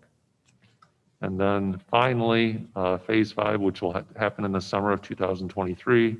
Really, it's the remaining buildings, Clinton Valley, Ottawa, Sequoia, Shawnee, doing some roofing, mechanical, and some renovations there. Little Turtle, we're repaving, doing some roofing and mechanical, and then Iroquois and Wyandotte, again, paving, roofing, and mechanical. So that's where we're at with the construction projects, with the technology projects. Really, again, all of these items are for the most part district-wide initiatives. You can see summer of 2019, spring of 2019 through the summer of 2019, we did a wireless refresh where our wireless infrastructure was enhanced significantly. We did middle school laptop carts. Also in the spring 2019 to the winter of 2021, we did security camera upgrades. In the winter of 2019, we did some virtual servers and some voice items. In winter of 2020 through 21, we did the classroom technology, which was the smart boards and those types of things. We upgraded those. Spring of 2020 through winter of 2021, we also did a network equipment refresh. Winter of 21 through summer of 21, which is currently going on, we're doing firewall, email, and web filtering. And then for this summer, a lot of devices. We have the lab and office computers that were approved last board meeting, and then the voice over IP or internet protocol this summer also. What's not included in this are the one-to-one computers that we purchased. Those were done outside of bond. Those were done with the first round of ESSER funds. So that's also in addition to what we've done through the bond. So to give you a budget update of where we're at right now, from the construction budget, what I looked at was the budgets, the project budgets that we bid out to date. Those budgets total about $25.1 million. As it sets right now, with the contracts awarded, the bids total about $23.1 million. So we have actual bid savings to date through all projects of just over $2 million. This does not include any of the $3.2 million that's unspent in the contingency budget, which is separate from the project budgets. So any type of change orders that we have or anything like that would come out of that budget. And for the most part, that's remained relatively untouched as of now. Next slide. The technology budget, the projects that budgets to date are about $20.6 million. If you recall, we had a small balance left in the 2010 bond budget that we allocated and paid a portion of some initial bids that we awarded at the beginning of this project. So really what's happened is that adjusted bond budget is really now $21.7 million. We have actual contracts awarded of about $20.6 million. So the bid savings to date is about $1.1 million. And again, this bid savings to date does not include any of the unspent budget funds set aside for the one-to-one computer refresh in 2026. Next slide. So to give you an idea of where we're at with the one-to-one computer refresh, when you look at the hyperconverge and the devices budget and the technology budget, they total just over $16.4 million. Spent to date, we spent just under $9 million. So we have a budget balance of about $7.5 million left in those budgets. And if you recall, there are 3 of those bids that we awarded. We were granted E-rate funding, which is a rebate back to the district for the projects that we did under E-rate. That totaled about $1.5 million. So when you look at the remaining balance from unspent budget money plus E-rate funding, we have about $9 million available based upon that. And if we look at the 15,300 computers that we currently have for students at the current cost, and again, who knows what the cost is going to be in 2026. My guess is it should be comparable at least to replace all of those devices at a similar price. We definitely have the money, the budget money set aside to do a refresh. So really what this one-to-one does is we now have the computers for all students for the start of next school year. And then in 2026, when these computers are 5 years old plus, we'll have another round of computers that we'll be able to refresh. So really what this is it's a 10-year program where we now have a way to fund the student computers for a 10-year period without any issues with the general fund having to fund these computers. So next slide. Do you have any questions? That's a quick snapshot of where we're at right now. Obviously, we're pleased with where we're at. These bid savings that we have allow the district to do some other projects that have come up since that we didn't have on the bond budget. And then the other thing it does is, I know it's been very public the last few months about these increased costs in materials for building supplies. As of right now, we really haven't experienced any of that because the last round of bids that we had for construction projects, we awarded back in December before the lumber costs and those other types of expenses really started to skyrocket. So as we go through and move forward with the bond, if those prices don't start to stabilize, the positive is we will have these bid savings to fall back on to help continue to fund the initiatives that we had initially had in the bond program. Any questions?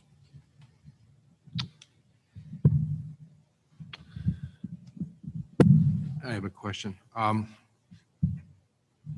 Speaking of building supplies, tell me if I'm wrong, but you just said basically that we have a contract and that's why we're pretty much safe on those? Is that what you're saying? Or? So the building supplies is separate from this budget. The building supplies are a general fund item. This bond fund, you cannot spend on supplies. What the bond fund can be used for are equipment, which are the computers. So the student computers can be funded out of this, and we now have, for all intents and purposes, a 10-year program for the student computer replacements. So what would happen? the building supplies, they haven't gone up, man. They've almost tripled. This is ridiculous. But Okay. contractors, the bids we have for the work that hasn't been done yet, there's contractors out there saying, I'd love to live up to the contract. I just can't. I'm going bankrupt. So if we have to have all these contracts redone, what happens to our budget? So as of right now, because we did our award back in December, a lot of the items, we've been in contact with a lot of these contractors. They already have the supplies purchased. So they weren't affected by what's happened over the last 2 or 3 months. So we've been very fortunate. It's one of the reasons why we try to get these bids done early, because our hope has always been to get ahead of everyone else bidding. We'll get more favorable pricing. And then in this case, because we have done that, we've also kind of dodged the bullet, at least this year, with the increased supply costs. Okay. So as of now, they're very comfortable, and we've been in contact with them. Okay. Thank you. You know, some of these, as Mr. Sutherland mentioned, because of the bid savings we had, the Building and Site Committee has approved to bring to the full board a few other smaller projects. There was some additionally needed space for our one-to-one program with our help desk in the administration building in Mohegan High School. Was one project around $200,000, $250,000. And there was an extra piece of turf that was purchased or is going to be bid out for Chippewa Valley High School in the end zone to make it similar to Dakota's, where they have the full end zone is turf. So that'll be coming to the board too on a bid pack. So I guess, you know, Mr. Wojtowicz, as we move forward to some of these bids, we'll probably see some more price, you know, we're not going to have savings. We're going to be going over contract, but you know, fortunately we're well over halfway through our bond program now as far as purchases go. So we should be all right. But I just want to add to that.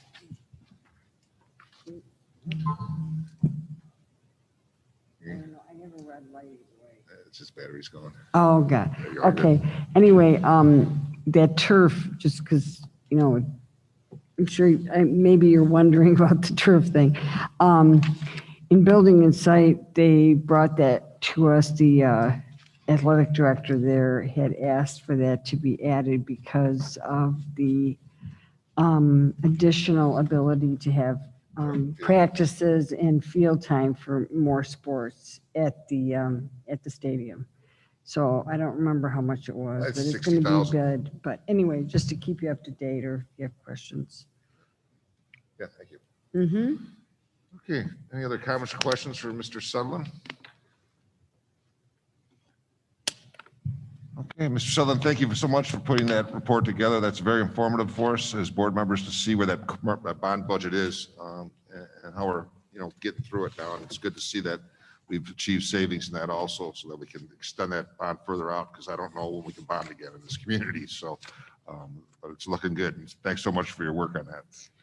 Much appreciated by the board. Okay, curriculum reports, Mr. Roberts. There are no curriculum, but just one more thing under administration. We adopted a resolution for Bus Drivers and Mechanics Week. And I'd like to recognize our bus drivers who also this year have had some new challenges, but they've been there for our kids. I would like to recognize our mechanics, as I think our school bus safety check was perfect this year, which is very nice. I'd also like to recognize Tom Korth, who's retiring this year as our Director of Transportation Services, and that is an extremely challenging job. We just think of the importance that transportation plays in everything we do in our district. Picking kids up in the morning on time and getting them home on time. Juggling drivers who might be out for whatever reason, whether they're sick or on vacation or whatever it is that is going on, and planning for all those runs to make parents happy and make teachers happy and administrators happy, because as a former principal, having 50 kids wait around for 20 minutes in your hallway because the bus is late was never fun. And I just want to commend Tom on his efforts to provide quality service in our school district. So congratulations to Tom. I also want to congratulate Susan Beck, 22 years, and Marcia Kulangowski at Chippewa Valley High School. Something is different about hall monitors at Chippewa Valley because when they come, they never seem to leave. They have the most, I think there's one that has got more years than Marcia that is not retiring this year. No. And I think she started as a hall monitor at about 8 years old, and she's now in her 40s or something like that. But they just enjoy it, and they must enjoy each other and enjoy the building. So congratulations to Marcia. And that's it for both administrative reports and curriculum updates. Okay, great. Thank you. Okay, Alvin, by the board. The board wishes to share this evening. I have nothing. Okay, with that, we will move on to L, executive session. We have an expulsion hearing this evening. First one in this since the pandemic, I believe, eh? So it's been slow without the kids not being in school. Okay, so at this portion of the meeting, we're going to vote to go into closed session. We'll be leaving the auditorium here, going into the media center, I believe, to do our discussion, and we will come back out after the hearing to go on open meeting and give a public statement as what our decision was regarding this expulsion. So we thank everybody for coming this evening, and we'll see you the next board meeting. I think it's going to be on June 7th is our next regular board meeting. So, okay, I'll go into executive session. Can I have a roll call or motion to do that? Move. Moved by Ms. Aquino, Support. supported by Ms. Pyden. Can we get a roll call vote? Ms. Sure. Pyden. Ms. Aquino? Yes. Myself, yes. Dr. Andriashko? Yes. Mr. Bednard? Yes. Mr. Vojtovich? Yes. Okay, we will go into, Myself. thank you. And the time is 9:01. Okay, we will be going into closed session in the media center. So, Okay. thank you, everybody. Thanks.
Okay.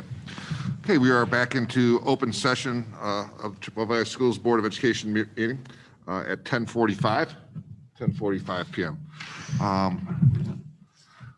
The board has deliberated and came up with the following resolution. Resolution of expulsion of student 5/17/2021 DHS 01. The Board of Education conducted a hearing on May 17th, 2021 in a closed session concerning the administration's recommended expulsion of student 5/17/2021 DHS 01. The student and student's parents had been advised on the charges against the student in writing and had been advised of their due process rights. The student was provided with all due process rights required by law and district policy. The board has considered all the evidence presented at the hearing and based on the evidence has reached the following conclusion.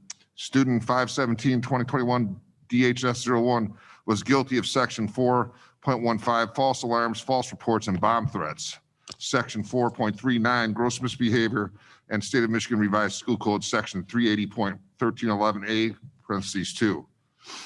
Therefore, it is resolved that student 5/17/2021 DHS 01 be permanently expelled from the Chippewa Valley School District. Student 5/17/2021 DHS 01 is expelled until the second semester of 2021-2022 school year. Student 517, 2021 DHS 01 is prohibited from entering any premises owned, operated, or controlled by the district or attending any district function. I will make that motion.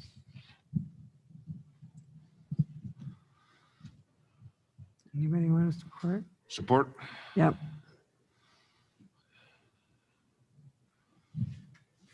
Roll call vote. Yeah, No, who supported? I did. Okay, Mr. Aquino supported. Mr. Bednard, Yes. Ms. Aquino, Yes. Dr. Andriashko, Yes. Uh-oh. Yes. Okay. myself, yes, Mr. Vojtovich. Yes. Okay, that passes 5-0 vote. So Marcella is expelled from our district permanently, which Mr. Sibley will be getting with you. There are some options available for you. There is an option down the line where Marcella could reapply to our district and reattend Dakota High School. So Mr. Sibley, we've spoke with him. He will give you those options and options also for him to continue his education while not in our district. So if he does want to attempt to get back in, he'll have the tools in front of him to be able to do that. And his parents, you'll have that. It's not something we like to do. As far as expel students, the worst thing as a board member you have to do. We're hoping Marcella will absolutely learn his lessons for this, and that this will pay a serious life lesson for him as he goes forward to making right decisions. If he wants to get into the school district, they'll have to work for it at a reinstatement hearing and show that he's changed his behavior, that he changed his, he's got things straightened out. He's did all his homework. He's did all counseling. He got rid of his criminal matter, and then he can reapply to the district following 6 months. So again, I won't belabor with the points. Mr. Sibley will be in contact with you to give you that information. So with that concludes this hearing. And with that, we'll move to adjournment. Can I have a motion to adjourn? Support. Moved by Ms. Aquino, supported by Ms. Pyden. Roll call vote, please. Ms. Pyden.